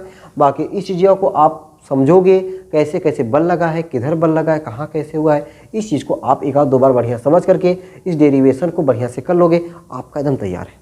आपका लॉरेंज बल के आधार पर विद्युत चुम्बकीय प्रेरण की व्याख्या आप एकदम बढ़िया से कर डालोगे। ठीक है, चलो भाई इस तरीके से आपका हमने भैया 3 क्या 4 क्वेश्चन बढ़िया बता दिया। अब दोस्तों हम लोग देखने जा रहे हैं स्वप्रेरण क्या होता है, ठीक ना, क्या देख लें स्वप्रेरण क्या होता है। चलो मिटा उठा देना, चलो मिटा देते भैया, क्लास लंबी हो कोई बात नहीं, बस ये देखो आपको कितना चीज़ें आपको एक ही क्लास में मिल रहा है। इस चीज़ को इतनी चीज़ों को पढ़ाने के लिए आपको कम से कम मैं 7, 8, 10 वीडियो बनाया होगा। और ये रिवीजन की क्लास में भाई अगर देखो बड़ा रिवीजन का क्लास नहीं बनाएंगे ना तो पता चला कि आपका बड़का रिवीजन हो जाएगा और बड़का चीज़ें आप कुछ सब कर डालोगे। तो भाई थोड़ा सा आपको रिस्क लेना पड़ेगा। रिस्क मतलब ये है कि आपको थोड़ा देर तक बैठना पड़ेगा, ठीक ना। और एक बार बढ़िया देर तक बैठ जाओ, बढ़िया से पढ़ डालो, तो आपके अंदर खुद ही इतना जोश जुनून ऊर्जा आ जाएगा ना, आप खुद ही कहोगे सर मेरा इतना तैयार हो गया और मज़ा आ गया। चलो भाई अब दोस्तों हम लोग देखते हैं स्वप्रेरण क्या होता है। ठीक है, मैं 2 चीज़ बताने जा रहा हूँ आपको, एक स्वप्रेरण और एक मैं बताने जा रहा हूँ आपको अन्योन प्रेरण। ठीक है, अन्योन प्रेरण, दोनों को एकदम साथ में बढ़िया से देखिए और आपका एक इसमें से एक क्वेश्चन पक्का है। ठीक है, बड़े नंबर से लेकर छोटे नंबर से लेकर के बड़े नंबर तक, छोटे नंबर से लेकर के बड़े नंबर तक इससे एक क्वेश्चन आपका पक्का है, स्वप्रेरण और अन्योन प्रेरण। ठीक है, स्व मतलब कहते ना, अरे हम स्वयं कमवा के लिए कहते हो ना, स्वयं खुद, वही स्वप्रेरण है। अन्योन प्रेरण, अन्योन प्रेरण, अन्य जैसे होता है ना, जैसे मान लो दीपावली का त्यौहार है, दीपावली के त्यौहार में पटाखा हम जलाएं और मज़ा पड़ोसी वाला पाए, पटाखा हम जलाएं मज़ा पड़ोसी वाला पाए, तो ये क्या हो गया हमारा अन्योन प्रेरण हो गया। पटाखा हम पैसा लगाएं, हम जला रहे हैं, लेकिन वो थपड़े मज़ा आया, तो मज़ा कौन पाया, अन्न पाया, तो वो क्या हो गया अन्योन प्रेरण। और स्व मतलब होता है खुद हो जाए तो वह क्या होता है स्वप्रेरण। अब ये चीज़ आपको इतना दिमाग में बैठ गया कि अन्योन प्रेरण मतलब दूसरे का, स्व मतलब होता है खुद, यानी खुद प्रेरित हो जाना, और दूसरा प्रेरित हो जाए तो अन्योन्य प्रेरण, खुद प्रेरित हो जाना तो स्वप्रेरण। अब इस चीज़ को अपना जो फिजिक्स है उस फिजिक्स में कैसे समझेंगे, आओ देखो भाई, समझो भाई, जब ध्यान से समझना। ये देखो, ये एक हमने ये क्या बना दिया, कोई कुंडली बना दिया। ये क्या बना दिया, कोई कुंडली बना दिया। और यहाँ पर हमने कोई बैटरा वैटरा लगा दिया, ठीक है, ये कुंजी लगा दिया। ये क्या है, कोई कुंडली है, ये बैटरी है, ये कुंजी है, ठीक है। और इसमें मैं सोच रहा हूँ कि आपको 2 फिगर बना देना है। एक फिगर ये हो गया, एक फिगर और बना दे रहा हूँ, या बन जा रे do do do do do do. ये कुंजी भाई, ये क्या कुंजी है ना, ये समझो कुंजी हो गया, ठीक है। और यहाँ पे 2 बनाना पड़ेगा क्योंकि अन्न में हो रहा है ना काम। किस में हो रहा है, अन्न में। ये क्या, ये बैटरी है, हमने धारा प्रवाहित कर दिया, कुंजी लगा दिया, ठीक है। और इसमें हमने लगा दिया धारा मापी, ये या धारा मापी लगा दिया, ठीक ना। एक और फिगर बना देते हैं, ये या। अब तुम लोग को एग्जाम में भी ऐसे फिगर बना के ही बताना है, ठीक ना, ऐसे नहीं डायरेक्ट बिना फिगर बनाए बता दें। फिगर बना के बताओगे तो एग्जाम में बड़ा खुश हो जाएगा, वाह क्या गजब बनाए भाई।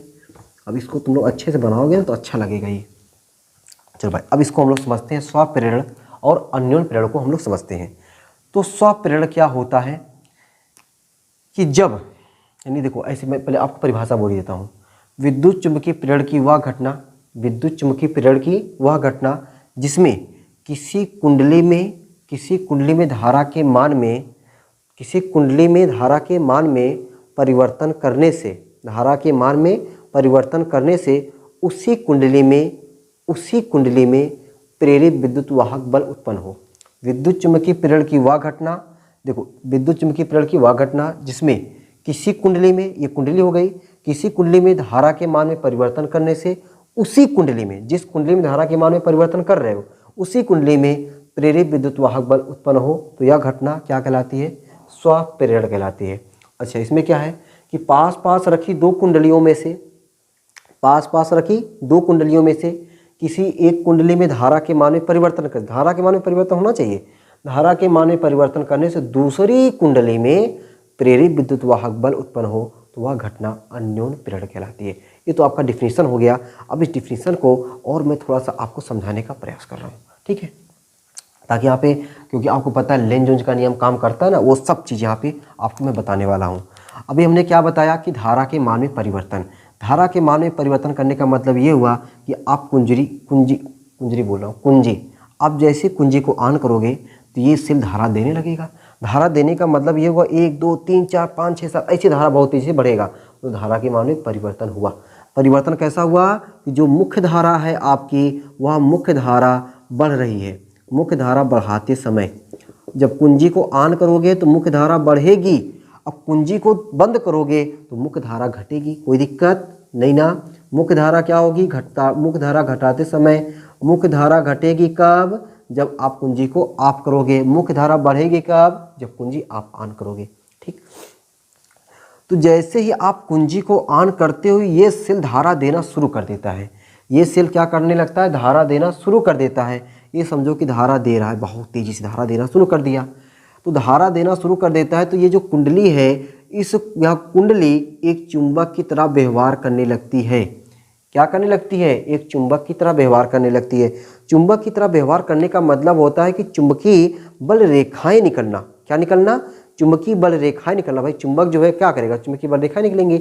अब जो चुंबकीय बल रेखाएं इससे होकर, इस कुंडली से होकर गुजरती हैं, चुंबकीय बल रेखाएं इस कुंडली से होकर गुजरती हैं, तो चुंबकीय फ्लक्स के मान में परिवर्तन होता है। और मैंने कतन कितनी बार बता दिया आज कि जब चुंबकीय फ्लक्स के मान में परिवर्तन होगा, जब चुंबकीय फ्लक्स के मान में परिवर्तन होगा तभी कुंडली में प्रेरित विद्युत वाहक बल उत्पन्न होगा। और अगर कुंडली बंद है तो उसमें एक धारा बहेगी, उस धारा को हम लोग बोलेंगे प्रेरित विद्युत धारा। तो अब ये चीज़ें बार बार नहीं बोलने की जरूरत है, बस आपको ये जरूरत है कि जब मुख्य धारा बढ़ेगा, जब मुख्य धारा बढ़ेगा तो क्या होगा, उस कुंडली में, उस कुंडली से बद्ध चुंबकीय फ्लक्स के मान में परिवर्तन होगा। जब परिवर्तन होगा तो उसमें एक प्रेरित विद्युत वाहक बल या प्रेरित धारा, यानी डायरेक्ट क्या बोले, प्रेरित धारा उत्पन्न हो जाएगा। और जो प्रेरित धारा जो उत्पन्न होता है, तो लेंज ने क्या बताया, लेंज ने बताया कि जो प्रेरित विद्युत धारा हो या प्रेरित विद्युत वाहक बल हो, उसका काम है क्या, कि मुख्य धारा का विरोध करना। तो मुख्य धारा बढ़ रही है, तो जो प्रेरित धारा आई, कहीं चलो बाओ बढ़ो, हम तुम्हें बढ़ने देंगे नहीं। प्रेरित धारा क्या करेगा? मुख्य धारा का विरोध करेगा। यहाँ पे क्या होगा? मुख्य धारा घटाते समय, मतलब मुख्य धारा समझो क्या हो रही, घट रही है। जब मुख्य धारा घट रही है, जो प्रेरित धारा क्या करेगी? उसको बढ़ाने का काम करेगी। मतलब बढ़ भाई बढ़, मतलब विरोध करना। घटेगा तो बढ़ाएगा, बढ़ेगा तो घटाएगा, विरोध करेगा। ठीक है, कौन? प्रेरित धारा। किसका? मुख्य धारा का। तो स्वप्रेरण क्या है? विद्युत चुम्बकीय प्रेरण की वह घटना जिसमें किसी कुंडली में प्रवाहित धारा के मान में परिवर्तन किया जाता है। यानी किसी कुंडली में प्रवाहित धारा के मान में परिवर्तन करने से स्वयं उसी कुंडली में प्रेरित धारा उत्पन्न हो। स्वयं उसी कुंडली में प्रेरित धारा कैसे उत्पन्न हुई? मैंने आपको बता दिया। विद्युत चुम्बकीय प्रेरण की वह घटना जिसमें किसी कुंडली में प्रवाहित धारा के मान में परिवर्तन करने से स्वयं उसी कुंडली में प्रेरित धारा उत्पन्न हो, तो वह घटना स्वप्रेरण कहलाती है। इसमें देखो, इसमें आपने क्या किया? धारा के मान में परिवर्तन किया, मतलब मुख्य धारा को आपने बढ़ाया। मुख्य धारा को आपने क्या किया? बढ़ाया। मुख्य धारा बढ़ाते समय जब यहाँ पे मुख्य धारा बढ़ाएंगे तो यहाँ पे एक चुंबक बन जाएगा। चुंबक से क्या निकलेंगे? चुंबकीय बल रेखा। ये चुंबकीय बल रेखा यहाँ से होकर के इसमें से गुजरेंगी। जब इसमें से गुजरेंगी यानी चुंबकीय फ्लक्स के मान में परिवर्तन हुआ। जब चुंबकीय फ्लक्स के मान में परिवर्तन होगा तो यहाँ पे क्या उत्पन्न होगा? प्रेरित विद्युत वाहक बल उत्पन्न होगा। और अगर ये कुंडली बंद रहेगी तो उसमें एक धारा बहेगी। तो यह घटना क्या कहलाएगी? अन्योन्य प्रेरण। मतलब स्वप्रेरण अन्योन्य प्रेरण दोनों होगा। स्वप्रेरण अन्योन्य प्रेरण दोनों होगा। कब होगा अन्योन्य प्रेरण? जब एक कुंडली और पशुओं में रखी रहेगी तब। स्वप्रेरण कब होगा? जब एक कुंडली रहेगी तब। ठीक है, तो यहाँ पे अब ये जो है, इसमें आपने मुख्य धारा को क्या किया? बढ़ाया। तो इसमें जो आपने मुख्य धारा को बढ़ाया, तो इसमें जो आपका प्रेरित धारा उत्पन्न हुआ, वह प्रेरित धारा क्या करेगा? मुख्य धारा को घटाने का काम करेगा। मुख्य धारा को घटाने का काम करेगा। अगर यहाँ पे आप मुख्य धारा को क्या करें? घटा रहे हो। मुख्य धारा घटाते समय जब मुख्य धारा आप क्या करोगे? घटाओगे। तो मुख्य धारा जब घटाओगे तो यहाँ पे जो प्रेरित धारा उत्पन्न होगी वह उसको बढ़ाने का काम करेगी। वह उसको क्या करेगी? बढ़ाने का काम करेगी। ठीक, तो विद्युत, ये स्वप्रेरण अन्योन्य प्रेरण की डिफिनेशन तो जुबान पे होगी। अन्योन्य प्रेरण डिफिनेशन क्या बोलोगे? विद्युत चुम्बकीय प्रेरण की वह घटना जिसमें पास रखी दो कुंडलियों में से, देखो पास है ना, पास रखी, पास खाने वाला नहीं, पास रखी दो कुंडलियों में से किसी एक कुंडली में धारा के मान में परिवर्तन करने से दूसरी कुंडली में प्रेरित विद्युत वाहक बल उत्पन्न हो या दूसरी कुंडली में प्रेरित धारा उत्पन्न हो, तो यह घटना अन्योन्य प्रेरण कहलाती है। पास रखी दो कुंडलियों में से किसी एक कुंडली में प्रवाहित धारा के मान में परिवर्तन करने से दूसरी कुंडली में प्रेरित धारा उत्पन्न हो, तो यह घटना अन्योन्य प्रेरण कहलाती है। जबकि किसी एक कुंडली में धारा के मान में परिवर्तन करने से स्वयं उसी कुंडली में प्रेरित धारा उत्पन्न हो, तो यह घटना स्वप्रेरण कहलाती है। स्वप्रेरण के सिद्धांत पर आधारित जो कुंडली है, अन्योन्य प्रेरण के सिद्धांत पर आधारित एक यंत्र क्या है? ये ट्रांसफार्मर है। ठीक है, ट्रांसफार्मर क्या है? अन्योन्य प्रेरण के सिद्धांत पर आधारित है। जबकि स्वप्रेरण के सिद्धांत पर आधारित यंत्र अगर एक नंबर पूछे, वह क्या है? जो कुंडली है। ठीक है, ये स्वप्रेरण और अन्योन्य प्रेरण की डिफिनीशन आपको समझ में आ गई। ठीक है, अब दोस्तों हम लोग यहाँ से स्वप्रेरण गुणांक और अन्योन्य प्रेरण गुणांक और इन लोगों का मात्रक और बीमा समझते हैं। ठीक है, चलो भाई समझते हैं। तो अभी आपने क्या देखा कि इसमें जो फ्लक्स मान लेते हैं, फेरों की संख्या इसमें n है और फ्लक्स में परिवर्तन क्या है? फाई है। और यहाँ से जो धारा निकल रहा है वह धारा निकल रहा है आई। अब इसमें जितना धारा आप प्रवाहित करोगे या जितना जो धारा प्रवाहित हो रहा है उसमें जितने परिवर्तन करोगे उतना ही यहाँ पे क्या होगा? फ्लक्स में परिवर्तन होगा। जो आप कुंजी को ऑन करें, धारा बहने लगी। जो धारा बहेगी वह जितना धारा के मान में परिवर्तन होगा, उतना ही क्या होगा? चुंबकीय फ्लक्स के मान में परिवर्तन होगा। जितना धारा के मान में परिवर्तन होगा उतना चुंबकीय फ्लक्स के मान में क्या होगा? परिवर्तन होगा। इसका मतलब हुआ कि चुंबकीय फ्लक्स में परिवर्तन अनुपाती है धारा के। चुंबकीय फ्लक्स में परिवर्तन अनुपाती है धारा के। चुंबकीय फ्लक्स में परिवर्तन अनुपाती है धारा के। मजा आ गया होगा। तो चुंबकीय फ्लक्स में परिवर्तन बोले तो n फाई, मतलब भैया अगर फाई केवल लिखोगे मतलब जो कुंडली है, कुंडली में तार के एक फेरे हैं, अगर n लिख दियो मतलब कुंडली के तार के n फेरे हैं और n फेरे हो गए तब जाके उससे कितना चुंबकीय फ्लक्स में परिवर्तन हुआ। n फाई प्रोपोर्शनल टू आई।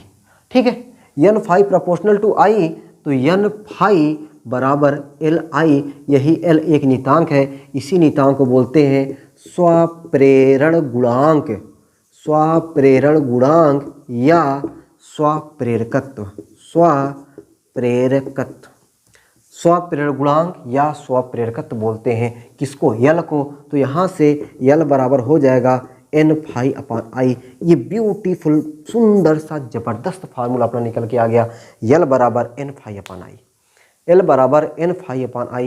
ये अपना प्यारा सा ना जबरदस्त फार्मूला निकल के आ गया। इस पे कितने न्यूमेरिकल को आप टपका सकते हो, ठीक है। चलो अब इसी स्वप्रेरण गुणांक का फार्मूला हम लोग प्रेरित विद्युत वाहक बल के रूप में निकाल देते हैं। किसके रूप में, प्रेरित विद्युत वाहक बल के रूप में निकाल देते हैं। प्रेरित विद्युत वाहक बल के रूप में निकालने के लिए ना आपको पहले फैराडे का नियम पता होना चाहिए। अरे फैराडे का नियम जीवोनियम होगा नहीं भैया, अरे देखो कैसे, ई बराबर minus delta phi upon delta T. ये किसके लिए है, जब कुंडली में केवल एक फेरा हो। अरे भैया हमने कितना फेरा लिया है, एन फेरा लिया है। ई बराबर minus N delta phi upon delta T. अब बताओ भाई हमें क्या चाहिए, एन फाई केवल चाहिए ना, तो ई बराबर minus delta N phi upon delta T, ठीक है। अब एन फाई जगह पे क्या लिख सकता हूँ मैं, एल आई, तो ई बराबर minus delta L I upon delta T, ठीक ना। इसी चीज़ को मैं देखो ऐसे भी लिख सकता हूँ, इसी चीज़ को मैं देखो ऐसे भी लिख सकता हूँ, ई बराबर minus L delta I upon delta t, तो एल बराबर हो जाएगा minus e upon delta I upon delta T, ठीक है। ई बराबर माइनस एल बराबर minus e delta I upon delta t, सही भाई। अगर हम लोग मान लें delta I upon delta T बराबर delta I upon delta T बराबर 1 एम्पियर, या एक मान डायरेक्ट केवल 1 एम्पियर प्रति सेकंड में लिखो, चाहे लिख दो भाई, चलो चाहे 1 एम्पियर प्रति सेकंड हो, तो आपको एल बराबर क्या हो जाएगा, ई कब होगा, जब आप माइनस चिन्ह को हटाओगे, और माइनस चिन्ह को जब हटाओगे तो इसी को हम लोग कहते हैं संख्यात्मक मान। क्या कहते हैं, संख्यात्मक मान। अब यहाँ से भी आप स्वप्रेरण गुणांक या स्वप्रेरकत्व की परिभाषा जो पूछता है यहाँ से भी बोल सकते हो, साथ ही साथ आप यहाँ से बोल सकते हो। मैं दोनों जगह से आपको ये क्या बोल दे रहा हूँ, परिभाषा बोल दे रहा हूँ। देखो परिभाषा कैसे, स्वप्रेरण गुणांक या स्वप्रेरकत्व, स्वप्रेरण गुणांक या स्वप्रेरकत्व, ठीक है, प्रेरित विद्युत वाहक बल के संख्यात्मक मान के बराबर होता है। देखो भाई यहाँ तक परिभाषा में क्या याद किया हूँ, नहीं बना रहा हूँ। यल क्या है, स्वप्रेरण गुणांक या स्वप्रेरकत्व, स्वप्रेरण गुणांक या स्वप्रेरकत्व प्रेरित विद्युत वाहक बल के मान के बराबर होता है। कब, यदि कुंडली में प्रवाहित धारा परिवर्तन की दर 1 एम्पियर हो, या 1 एम्पियर प्रति सेकंड हो। यदि कुंडली में प्रवाहित धारा के परिवर्तन की दर 1 हो, ऐसे ही बोल सकते हो। स्वप्रेरण गुणांक या स्वप्रेरकत्व प्रेरित विद्युत वाहक बल के संख्यात्मक मान के बराबर होता है। कब, जब कुंडली में प्रवाहित धारा के परिवर्तन की दर 1 हो। यहाँ से बोलो, यहाँ से बोलो, यदि देखो यल बराबर क्या हो जाएगा, एन फाई अपान आई। एन फाई क्या है, इस कुंडली से बद्ध कुल चुंबकीय फ्लक्स। यदि कुंडली में प्रवाहित धारा 1 एम्पियर हो तो कुंडली से बद्ध कुल चुंबकीय फ्लक्स, 1 एम्पियर इसको मान लो, 1 एम्पियर मान लोगे तो क्या बचेगा, एन फाई बोले तो कुल चुंबकीय फ्लक्स, तो कुंडली से बद्ध कुल चुंबकीय फ्लक्स ही क्या कहलाता है, अन्योन्य प्रेरण गुणांक या अन्योन्य प्रेरकत्व कहलाता है। क्या कहलाता है, अन्योन्य प्रेरण गुणांक या अन्योन्य प्रेरकत्व कहलाता है। अब आप लोग चाहे आप जो है परिभाषा या मात्रक, आप चाहे यहाँ से परिभाषा हो गया, मात्रक भी यहाँ से हो गया, यहाँ से आप मात्रक दे सकते हो, यहाँ भी आप मात्रक दे सकते हो, यहाँ से आप बीमा दे सकते हो, यहाँ से आप बीमा दे सकते हो, लेकिन मैं आपको यहाँ से आपको बीमा बताने जा रहा हूँ, ठीक है। यहाँ से मैं आपको क्या बताने जा रहा हूँ, बीमा। अब इस चीज़ का काम खत्म हो गया भाई, ठीक है ना, लेकिन अभी उसका मैं आपको बताने जो जैसे ये फार्मूला बताएं वैसे वो फार्मूला, ठीक है। ये फार्मूला आपका अन्योन्य प्रेरण गुणांक या अन्योन्य प्रेरकत्व पूछता है, परिभाषा भी पूछता है, और मात्रा को बीमा तो पूछना करता है, ठीक है ना। तो मात्रा को बीमा मैं आपको देखो, मात्रा को बीमा याद कराने वाले नहीं हूँ, आपको समझाने वाला हूँ। क्योंकि देखो भाई इतनी चीज़ों को जब याद करो ना तो इतना ज़्यादा हो जाने से ना, इतना चीज़ें ज़्यादा हो जाने से वो हैंग कर जाता है। समझ रहे हो, हैंग करना कि मतलब इसका उसमें हो जाता है, उसको कहते हैं हम लोग हैंग कर जाता है।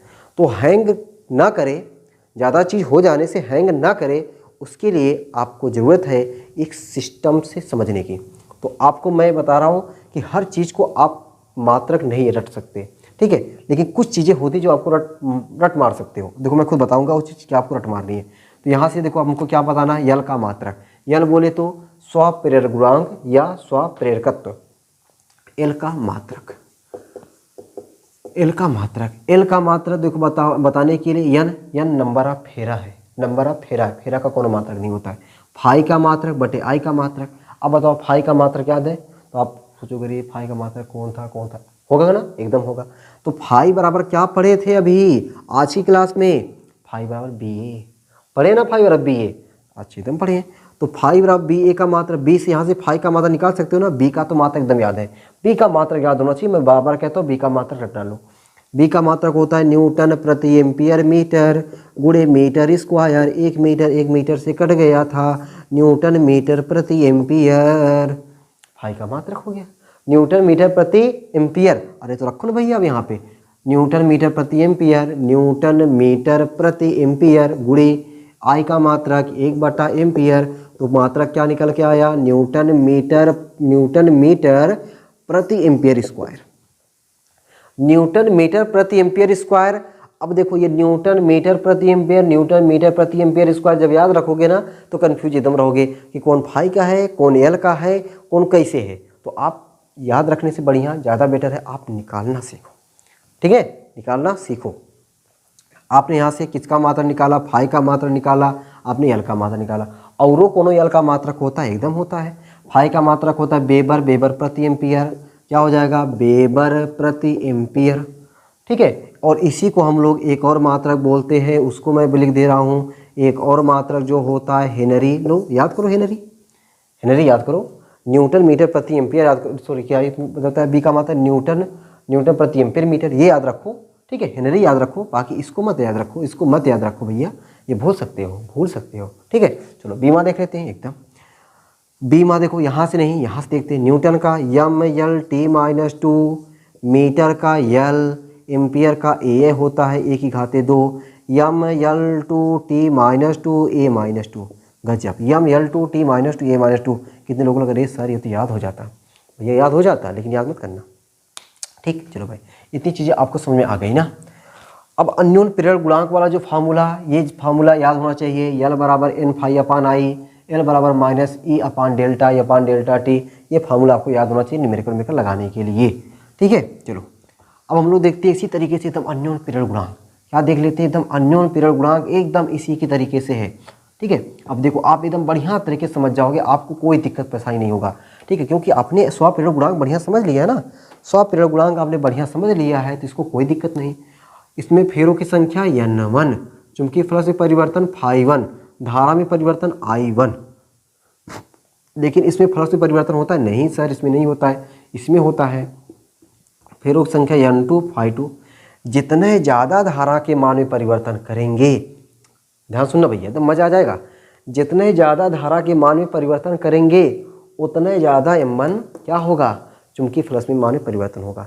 जितने ज़्यादा m1 धारा के मान में परिवर्तन करेंगे उतने ज़्यादा यहाँ पे क्या होगा, चुंबकीय फ्लक्स के मान में परिवर्तन होगा। बस हो गया तुम्हारा काम। ये देखो n2 φ2 proportional to I1, proportional चिन्ह हटाएंगे, क्या लेकर आएंगे, नीतांक यहाँ पे क्या आता है भैया, यम आता है, यम I1। तो यम बराबर क्या हो जाएगा, n2 φ2/I1। क्या यहाँ से हम लोग यम की परिभाषा बोल सकते हैं, यस। क्या बोलेंगे, यदि प्राथमिक कुंडली में प्रवाहित धारा के मान में परिवर्तन 1 एम्पियर हो तो दूसरी कुंडली से बद्ध कुल चुंबकीय फ्लक्स के मान में परिवर्तन ही अन्योन प्रेरण गुणांक या अन्योन प्रेरकत्व कहलाता है। यदि प्राथमिक कुंडली में प्रवाहित धारा के मान में परिवर्तन 1 एम्पियर हो तो दूसरी कुंडली से बद्ध कुल चुंबकीय फ्लक्स के मान में परिवर्तन का मान ही अन्योन प्रेरण गुणांक या अन्योन प्रेरकत्व कहलाता है। चलो यहाँ से एक परिभाषा हो गया, ठीक है। यहाँ से भी मात्रक बीमा निकाल सकते हैं, लेकिन अभी एक और परिभाषा देखते हैं। एक और परिभाषा, यम का फार्मूला प्रेरित विद्युतवाहक बल के पदों में, ई के पदों में। तो ई का सूत्र पहले पता होना चाहिए, ई बराबर होता है -n क्या होता है, ई बराबर -n∆φ। तो यहाँ पे n2 φ2/ΔT, ठीक है। तो आपका क्या हो जाएगा, n2 ΔΦ, n2 ΔΦ चाहिए ना हमको भैया, ये देखो इसको ऐसे लिख दे, ई बराबर -ΔT N2 अपान डेल्टा टी। ठीक है, अब बताओ N2 यहाँ से क्या हो जाएगा, यहाँ से N2 बराबर हो जाएगा Mi1। ठीक, तो E बराबर माइनस डेल्टा Mi1 बटा डेल्टा टी। ठीक है, तो E बराबर, तो यम बराबर निकाल दे भैया, एक मिनट और, E बराबर यम डेल्टा I1 बटा डेल्टा टी। ठीक है, अब बताओ भाई यहाँ से यम बराबर माइनस रहेगा ही, यम बराबर हो जाएगा आपका, यम बराबर हो जाएगा ई बटा डेल्टा I1 बटा डेल्टा टी। ठीक, ये हमारा फार्मूला बन गया, ये हमारा क्या बन गया, फार्मूला बन गया। ठीक है, माइनस रहेगा ही, अगर हम लोग डेल्टा I1 बटा डेल्टा टी का मान 1 एम्पियर प्रति सेकंड मान लें तो यम बराबर हो जाएगा -E2, माइनस जब हटाओगे तो यहाँ पे क्या लिख दोगे, संख्यात्मक मान, क्या लिखेंगे, संख्यात्मक मान लिखेंगे। अब देखो यहाँ से परिभाषा बोलोगे, परिभाषा कैसे बोल सकते हो कि अन्योन्य प्रेरण गुणांक या अन्योन्य प्रेरकत्व दूसरी कुंडली में उत्पन्न प्रेरित विद्युत वाहक बल के संख्यात्मक मान के बराबर होता है। दूसरी कुंडली में उत्पन्न प्रेरित विद्युत वाहक बल के संख्यात्मक मान के बराबर होता है। कब होता है, जब प्राथमिक कुंडली में प्रवाहित धारा के मान में परिवर्तन की दर 1 हो। जब प्राथमिक कुंडली में प्रवाहित धारा के मान में परिवर्तन 1 हो तब दूसरी कुंडली में उत्पन्न प्रेरित विद्युत वाहक बल के संख्यात्मक मान को क्या कहते हैं, अन्योन्य प्रेरण गुणांक या अन्योन्य प्रेरकत्व कहते हैं। ठीक है, अच्छा, अब हमने यहाँ से सूत्र हमने देख लिया भाई, ये सूत्र आपको याद होना चाहिए, ये सूत्र आपको याद होना चाहिए, ये वाला, ये सूत्र आपको याद होना चाहिए, ये वाला। ठीक है, ये जगह सूत्र लिख करके 2-3 बार याद कर लेना, उस पर कुछ सवाल लगा लेना, अपने आप याद रहेगा। और इसका सवाल बड़ा आसान होता है, एकदम सूत्र पे सवाल पूछता है। ठीक ना, ये समझो चैप्टर एकदम गिफ्ट वाला चैप्टर है भैया, मज़ेदार चैप्टर है। अब यहाँ से हम लोग क्या देख लेते हैं भैया, मात्रक बीमा देख लेते हैं। बताओ भाई मात्रक वही आएगा कि नहीं, N2 नियतांक हो गया, φ2 का मात्रक बटे I1 का मात्रक, वेबर प्रति एम्पियर मात्रक ये हो गया। और अपने जब भी निकाला था मात्रक, देखो मुझे खुद नहीं याद रहता ना, तो वहाँ से मात्रक वही सेम आएगा, बीमा वही सेम आएगा, मात्रक वही सेम आएगा, सब कुछ वही है। ठीक है, छोड़ो, ये हो गया आपका अन्योन्य प्रेरण और हो गया आपका स्वप्रेरण। और देखो आपके एग्जाम में जो आता है अन्योन्य प्रेरण गुणांक और स्वप्रेरण गुणांक, अभी हमने दोनों साथ में बताया। अब इन दोनों पर आपको देखो क्या पूछता है, जो आपके एग्जाम के लिए ज़्यादा इंपॉर्टेंट है। वह आपका पूछता है कि ना, 2 समतल कुंडली है, तो पहले स्वप्रेरण ले लेते हैं, स्वप्रेरण, और यहाँ पे मैं लेता हूँ अन्योन्य प्रेरण। तो आप सोचोगे सर ये अन्योन्य प्रेरण स्वप्रेरण कितना आप बताना चाहते हैं भैया, समझो तो पहले अन्योन्य प्रेरण और यहाँ पे स्वप्रेरण। अभी आपने फार्मूला देख लिया हुआ है। अब देखो यहाँ पे एक कुंडली है, ठीक है, एक कुंडली है, इस कुंडली का हमें स्वप्रेरण गुणांक निकालना है, और एक परिनालिका है, उसका हमें स्वप्रेरण गुणांक निकालना है। उसी में भी इसमें एक कुंडली रहेगी नहीं भैया, एक कुंडली में धारा के मान में परिवर्तन करोगे, दूसरे कुंडली में प्रेरित विद्युत वाहक बल या प्रेरित धारा उत्पन्न होती है, तो 2 कुंडली चाहिए। का एक परिनालिका होगा, नहीं सर 2 परिनालिका होगा। गजब गजब भाई, गजब मज़ा आ जा रहा है। इसमें 2 परिनालिका होगा, इसमें आपका एक परिनालिका होगा, और एक परिनालिका वाला पहले एक कुंडली वाला निकालते हैं, उसके बाद एक परिनालिका वाला निकालते हैं, उसमें एक कुंडली वाला निकालते हैं, फिर 2 कुंडली वाला 2 परिनालिका वाला निकालते हैं। ये जो मैं बताने जा रहा हूँ एकदम समझो बहुत आसान है, बहुत आसान है कि बस सूत्र थोड़ा सा पता रहे और निकालने का तरीका अपने आप जान जाओगे। बहुत आसान है, गिफ्ट है ये, समझो गिफ्ट है।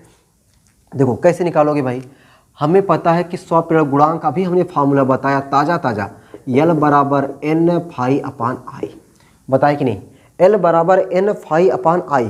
किसका हमको निकालना है, एक कुंडली का निकालना है। किसका निकालना हमको, एक कुंडली का निकालना है। ये समझो हमने एक कुंडली बना दिया, ये हमने क्या कर दिया, एक कुंडली बना दिया। मान लेते कुंडली में धारा कुछ ऐसे प्रवाहित हो रही है। अगर इस कुंडली में धारा प्रवाहित हो रही है तो इस कुंडली में धारा के प्रवाहित होने से इसके सेंटर पर एक चुंबकीय क्षेत्र उत्पन्न होता है, और सेंटर पर उत्पन्न होने वाला चुंबकीय क्षेत्र B बराबर जो होता है μ0/2 N∅/R। ये फार्मूला होता है। अब आपके कैसे दिमाग में आएगा कि हमको सर B कैसे पता पाए, अरे मेरे भैया यल बराबर होता है एन फाई अपान आई, और फाई की जगह पे होता है बी ए। इस फाई की जगह पे क्या होता है, फाई की जगह पे होता है बी ए। तो पहले जब हम लोग बी निकाल लेंगे तो बी से ए लिख करके बी ए निकालेंगे, फाई निकाल लेंगे, फाई ला के यहाँ पे रख देंगे, अपने आप फाट पड़ेगा कौन, यल। ठीक है, अपने आप निकल के आएगा कौन, यल। ठीक है, चलो देखो भाई हमने हाथ भी गंदा कर लेते हैं यार। तो ये आपको सूत्र पता होना चाहिए, ये हमने बताया है। और हमने ये भी बताया कि ये वाला जो फार्मूला होता है ना बहुत ही इंपॉर्टेंट है कि क्या फाई बराबर म्यू 0/2 आई अपान आर। ये कोनो कुंडली है, वृत्ताकार लूप या कुंडली है, उसके सेंटर पर उत्पन्न चुंबकीय क्षेत्र का जो फार्मूला है ना वो बहुत इंपॉर्टेंट है, बहुत मज़ेदार इंपॉर्टेंट है। तो ये फार्मूला देखो यहाँ भी टपक पड़ा, साथ नहीं छोड़ा, यहाँ पे टपक पड़ा। तो बी बराबर mu 0/2 N I upon R. जब ये चीज़ आपको क्या मिल गया, बी, जब बी मिल गया तो फाई निकाल लोगे एकदम। फाई बराबर क्या होता है, बी ए। तो फाई बराबर होता है बी ए, बी की जगह पे mu 0/2 N I upon R, और ए की जगह पे पाई आर स्क्वायर, ए की जगह पे पाई आर स्क्वायर। और देखो एक एक आर कट गया, जब एक एक आर कट गया mu 0/2 N I pi R, N I pi R. हमें क्या मिला, फाई मिल गया। अब ये फाई का मनवा यहाँ पे ले जाकर रख दें। अगर मान लें जो कुंडली है उस कुंडली का स्वप्रेरक गुणांक या स्वप्रेरक का तो बड़का यल हो, तो यल बराबर होता है एन फाई अपान आई। फाई का मनवा ला के ठोकने पर तो हो जाएगा एन अपान आई गुणे फाई का मनवा रखा भैया mu 0/2 N I pi R. कुछ कटेगा, हो देखो आई गया। तो यल बराबर क्या मिला, एल बराबर मिला mu 0/2 N square pi R, N square pi R. ठीक है, थोड़ा गुणा भाग हो जाए, गलती में हो जाए तो कोई उसका बुरा मत मानना। ठीक है, तो mu 0/2 N I pi R. तो ये हमारा क्या है, कोई एक कुंडली है, उस कुंडली का स्वप्रेरण गुणांक या स्वप्रेरकत्व। तो ये फार्मूला आपको याद नहीं रखना है, ठीक ना, ये फार्मूला आपको याद नहीं रखना है। हालांकि कभी कभी इस पर न्यूमेरिकल पूछ लिया जाता है, कभी कभी पूछ लिया जाता है।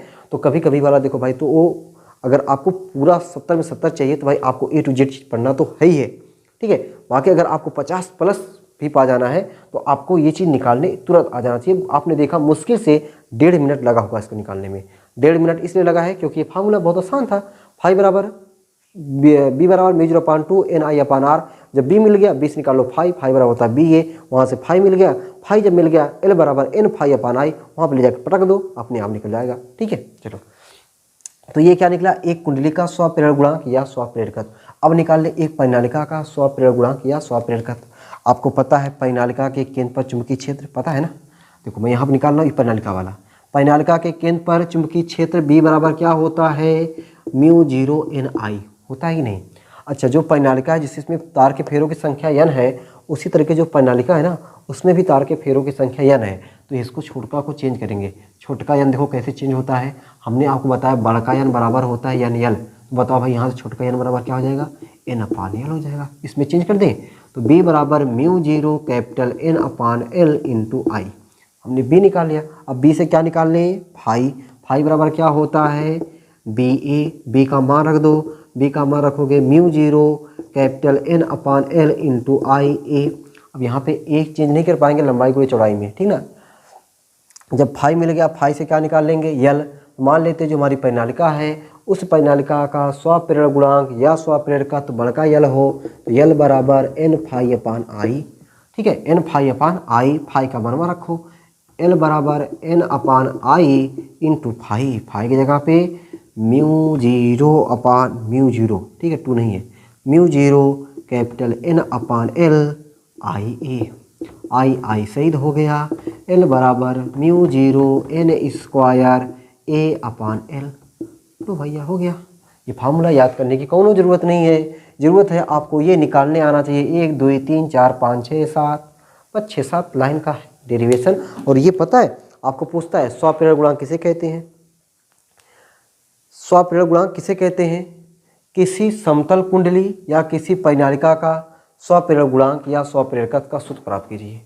स्वप्रेरण गुणांक किसे कहते हैं और समतल कुंडली कहेगा या परिनालिका कहेगा, उस परिनालिका का स्वप्रेरण गुणांक निकालिए 5 नंबर में। नहीं निकाल पाओगे, एकदम निकालोगे, आपको तो याद हो गया होगा।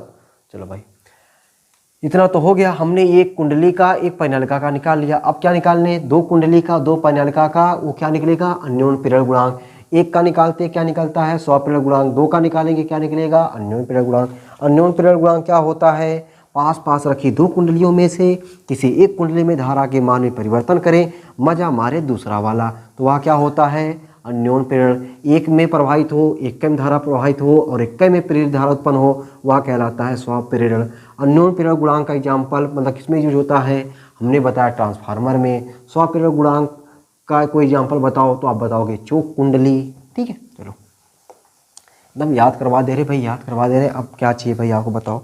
ठीक है, इतनी देर तक आप देख रहे हो कि इतनी देर से मैं वीडियो बना रहा हूँ और सिर्फ एक जगह पे खड़े होकर के एक तार बोलते हुए और एक तार, अगर मैं ये जगह पे खड़े होकर के एक तार बोल करके वीडियो बना सकता हूँ तो मुझे इतना भरोसा है कि आप एक बार में पूरी वीडियो को देख सकते हो। ठीक है, एक बार में पूरी वीडियो को जब देखोगे ना तब आपको लगेगा कि मैं इतना देर तक बैठ सकता हूँ, मेरे अंदर इतनी ताकत है, मेरे अंदर इतनी ताकत है कि मैं इतना देर तक बैठ के पढ़ सकता हूँ। और जब आप इतना देर तक बैठ के पढ़ लोगे ना, आपके अंदर जो डर है ना वह डर कोसों दूर हो जाएगा। ठीक है, डर कोसों दूर हो जाएगा। तब आप ये सोचोगे सर मैं पहले क्यों नहीं ऐसा पढ़ता था, मुझे क्या हो गया था, मैं क्या कर रहा था, मैं क्यों ऐसे पहले क्यों नहीं पढ़ा, 1.5 घंटे 2-2 घंटे 2.5 घंटे एक बार बैठा और एक बार इतने चैप्टर जो आपका पूरी मैंने टॉपिक उठाया, टॉपिक को पूरा ख़त्म कर सकता हूँ अगर मैं, तो आप भी ख़त्म कर सकते हो। ये आपके अंदर ताकत है, बस उस ताकत को आपको पहचानने की ज़रूरत है। चलो अब हम लोग देख लेते हैं दो कुंडली। ठीक है, तो वही हमारी पहली कुंडली हो गई, ये हमारी दूसरी कुंडली हो गई। पहली वाली कुंडली में ये हमने धारा प्रवाहित किया, तो पहली वाली कुंडली में धारा प्रवाहित करेंगे तो इस वाली कुंडली के यहाँ पे क्या उत्पन्न हो जाएगा, चुंबकीय क्षेत्र। क्या उत्पन्न हो जाएगा, चुंबकीय क्षेत्र।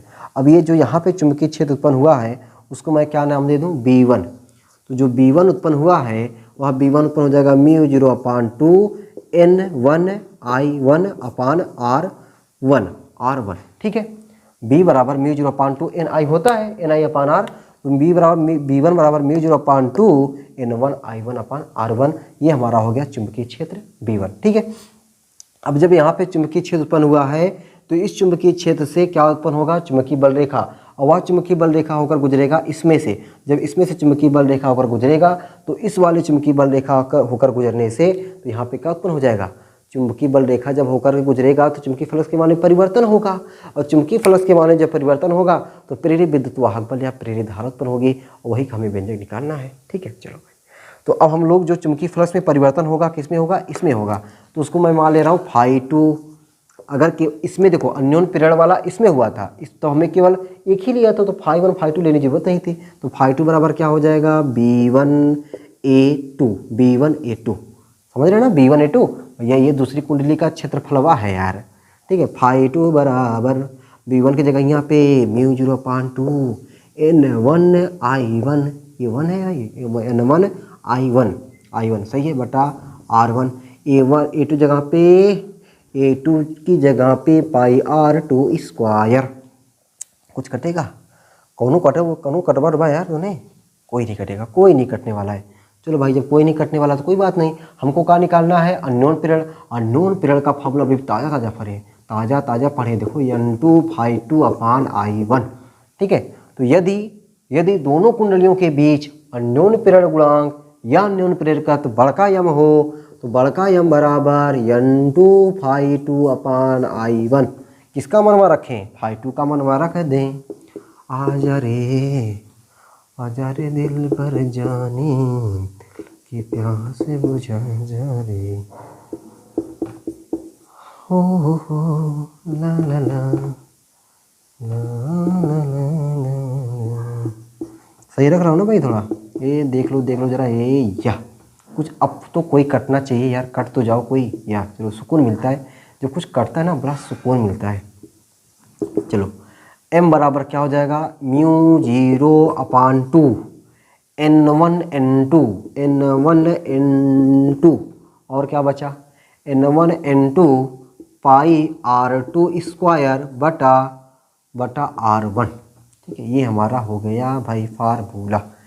ठीक है, अब यहाँ पे देखो थोड़ा बड़ा कैलकुलेशन में गलती हो जा रही है, कोई बात नहीं, लेकिन मुझे लग रहा है ये फार्मूला कैलकुलेशन सही किया हूँ, मुझे ऐसा लग रहा है।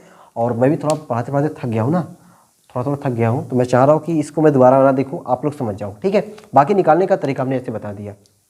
अब इसी तरीके से क्या निकाल दें, परिनालिका वार निकाल दें। दो परिनालिका, अब आपको पता है कि जो पहली परिनालिका होगी उस परिनालिका के सेंटर पर क्या उत्पन्न होगा, चुंबकीय क्षेत्र। जो चुंबकीय क्षेत्र उत्पन्न होगा उसको हम लोग क्या नाम देंगे, B1। B1 बराबर अभी आपने देखा μ0 कैपिटल N/L इंटू आई, ठीक ना, μ0 कैपिटल N/L इंटू आई ये होता है। तो यहाँ पे N1 L1 और यहाँ पर जाएगा I1, ठीक, एकदम सही। तो B से हम लोग क्या निकालेंगे, φ2। φ2 बराबर हो जाएगा B1 A2, एकदम सही। φ2 बराबर B2, B1 की जगह पे μ0 N1/L1 I1 A2। φ2 से क्या निकाल लेंगे, यदि दोनों परिनालिका के बीच उत्पन्न अन्योन्य प्रेरण गुणांक या अन्योन्य प्रेरकत्व बड़का यम हो तो बड़का यम बराबर N2 φ2/I1, ठीक है। यहाँ पे यम का मनवा किसका मनवा ला के रखेंगे, φ2 का मनवा ला के रखेंगे। तो N2/I1 गुणे क्या हो जाएगा आपका μ0 N1/L1 I1 A2। I1 I2 cut गया, I1 कट गया, यम बराबर μ0 N1 N2 A2 बटा L1, ठीक है। ये हमारा आ गया कि जो दो परिनालिका है, दो परिनालिकाओं के बीच में अन्योन्य प्रेरण गुणांक या अन्योन्य प्रेरकत्व का सूत्र, ठीक है। तो दोस्तों ये हमने आपको ये रिवीजन की, आपकी ये इकाई जो 4 है वो आपका विद्युत चुम्बकीय प्रेरण तथा प्रत्यावर्ती धारा। इस इकाई में हमने विद्युत चुम्बकीय प्रेरण से जितनी भी चीज़ें लगभग है सभी हमने कवर करा दिया हुआ है, ठीक है। और अगली क्लास में हम लोग प्रत्यावर्ती धारा से जो टॉपिक हमारे इंपॉर्टेंट है उस टॉपिक को हम लोग देखने वाले हैं, ठीक है। प्रत्यावर्ती धारा से जितने भी हमारे इंपॉर्टेंट टॉपिक है उस टॉपिक को हम लोग देख लेंगे, ठीक है। तो आज की क्लास उम्मीद है कि आप सभी लोगों को अच्छी लगी होगी। अगर आपने पूरी क्लास देखी होगी, पूरी क्लास आप अगर एक बार बैठ कर देखोगे ना तो ये मुझे कहने की ज़रूरत नहीं कि आपके अंदर कितना जोश बढ़ा होगा, ठीक है। वो आप खुद समझ सकते हो कि हाँ कितना जोश बढ़ा होगा। अगर आपको लग रहा है कि भाई मैं आपके लिए इस एग्ज़ाम के टाइम में अगर कुछ भी मददगार साबित हो रहा हूँ तो भाई आप लोग एक बार लाइक ज़रूर करें, कमेंट करें और वीडियो को ज़्यादा से ज़्यादा लोगों तक शेयर करें, ताकि जो मैं मेहनत कर रहा हूँ तो उस मेहनत को मुझे करने में ना और खुशी हो, और मैं खुश होकर के और मैं जज्बात के साथ जो ऊर्जा, जैसे मैंने बताया ना, तो आपको ऊर्जा कब मिलती है, जब आप टॉपिक शुरू करते हो और पढ़ते हो और आपको समझ में आ जाता है, आपको लगता है अरे वाह सर मज़ा आ गया, ये चीज़ें मैं बड़े कन्फ्यूज में थी तो वहाँ से आपको कन्फ्यूजन दूर हुआ, आपको मज़ा आया। तो उसी तरीके से जब मैं वीडियो बनाता हूँ ना तो देखो हर कोई, चाहे मैं हो चाहे तुम हो, कोई भी हो, जब उस चीज़ को जो काम करता है उस काम को करता है तो कोई कहता है वाह भाई गजब, क्या आपने पढ़ाया है, क्या आपने किया है। तो वहाँ से सामने वाले को ऊर्जा मिलती है। तो बस भाई मैं आपसे पैसे नहीं मांग रहा, बस वही ऊर्जा आप मुझे देने का प्रयास करो, ठीक है। आप भी थोड़ा सा ऊर्जा देने का प्रयास करो। हर यूट्यूबर पर जिसको आप फॉलो करते हो उसको ज़रूर आप लाइक करो, कमेंट करो, अगर हो सकता है आप ज़्यादा से ज़्यादा लोगों तक शेयर करो, ताकि देखो वो आपसे पैसा नहीं मांगता है, वो बस आपसे ऊर्जा मांगता है। और आप ऊर्जा यार, आप किसी को चलते हुए रास्ते में आप देखते हो बहुत अच्छा लग रहा है, वाह यार गजब, क्या आप क्यूट लग रहे हो यार, कह देते हो ना।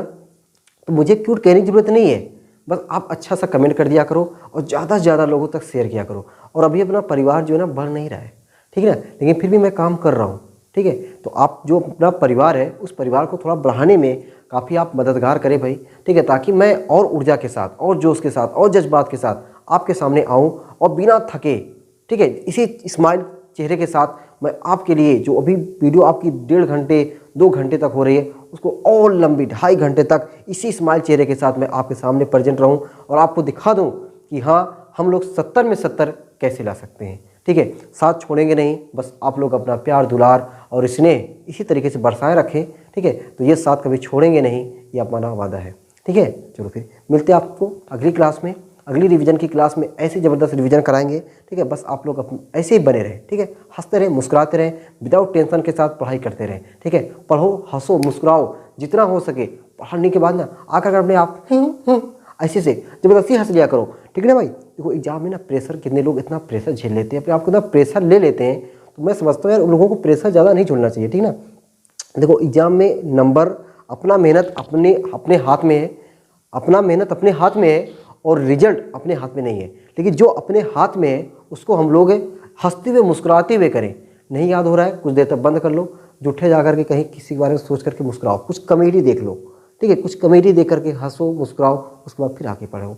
लेकिन हाँ, टाइम ज़्यादा वेस्ट मत करो। ये देखो कि हम लोग इस समय जो हमारा गोल्डन टाइम है ना, इस गोल्डन टाइम को हम लोग वेस्ट ना करें। गोल्डन टाइम को एकदम सोना बना दो, ठीक है, उसको सोने में गुजारो ना, सोने में गुजारो ना, उसको सोना बनाओ। और ये सोना बनाने का टाइम इस समय आपके हाथ में है, चाहे इसको आप सोना बना दो या इसी को आप कोयला बना के बर्बाद कर दो, ठीक है। चलो फिर मिलते हैं आपको अगली क्लास में ना। चलिए फिर, बातें ऐसे बहुत होती रहेगी, मैं अगर पता है ऐसे बोलते रहूँगा ना, पता नहीं कितना बातें बोल डालूंगा, लेकिन तुम लोग को ये पता इतना देर तक पढ़ाने पर पता कितना बकवास कर रहे हैं, ठीक है। तो ये बकवास कम से कम रहे, ठीक है। जब लाइव भी आएंगे तब देखेंगे, तब ज़्यादा बकवास करेंगे, ठीक है। चलिए फिर, बाय बाय।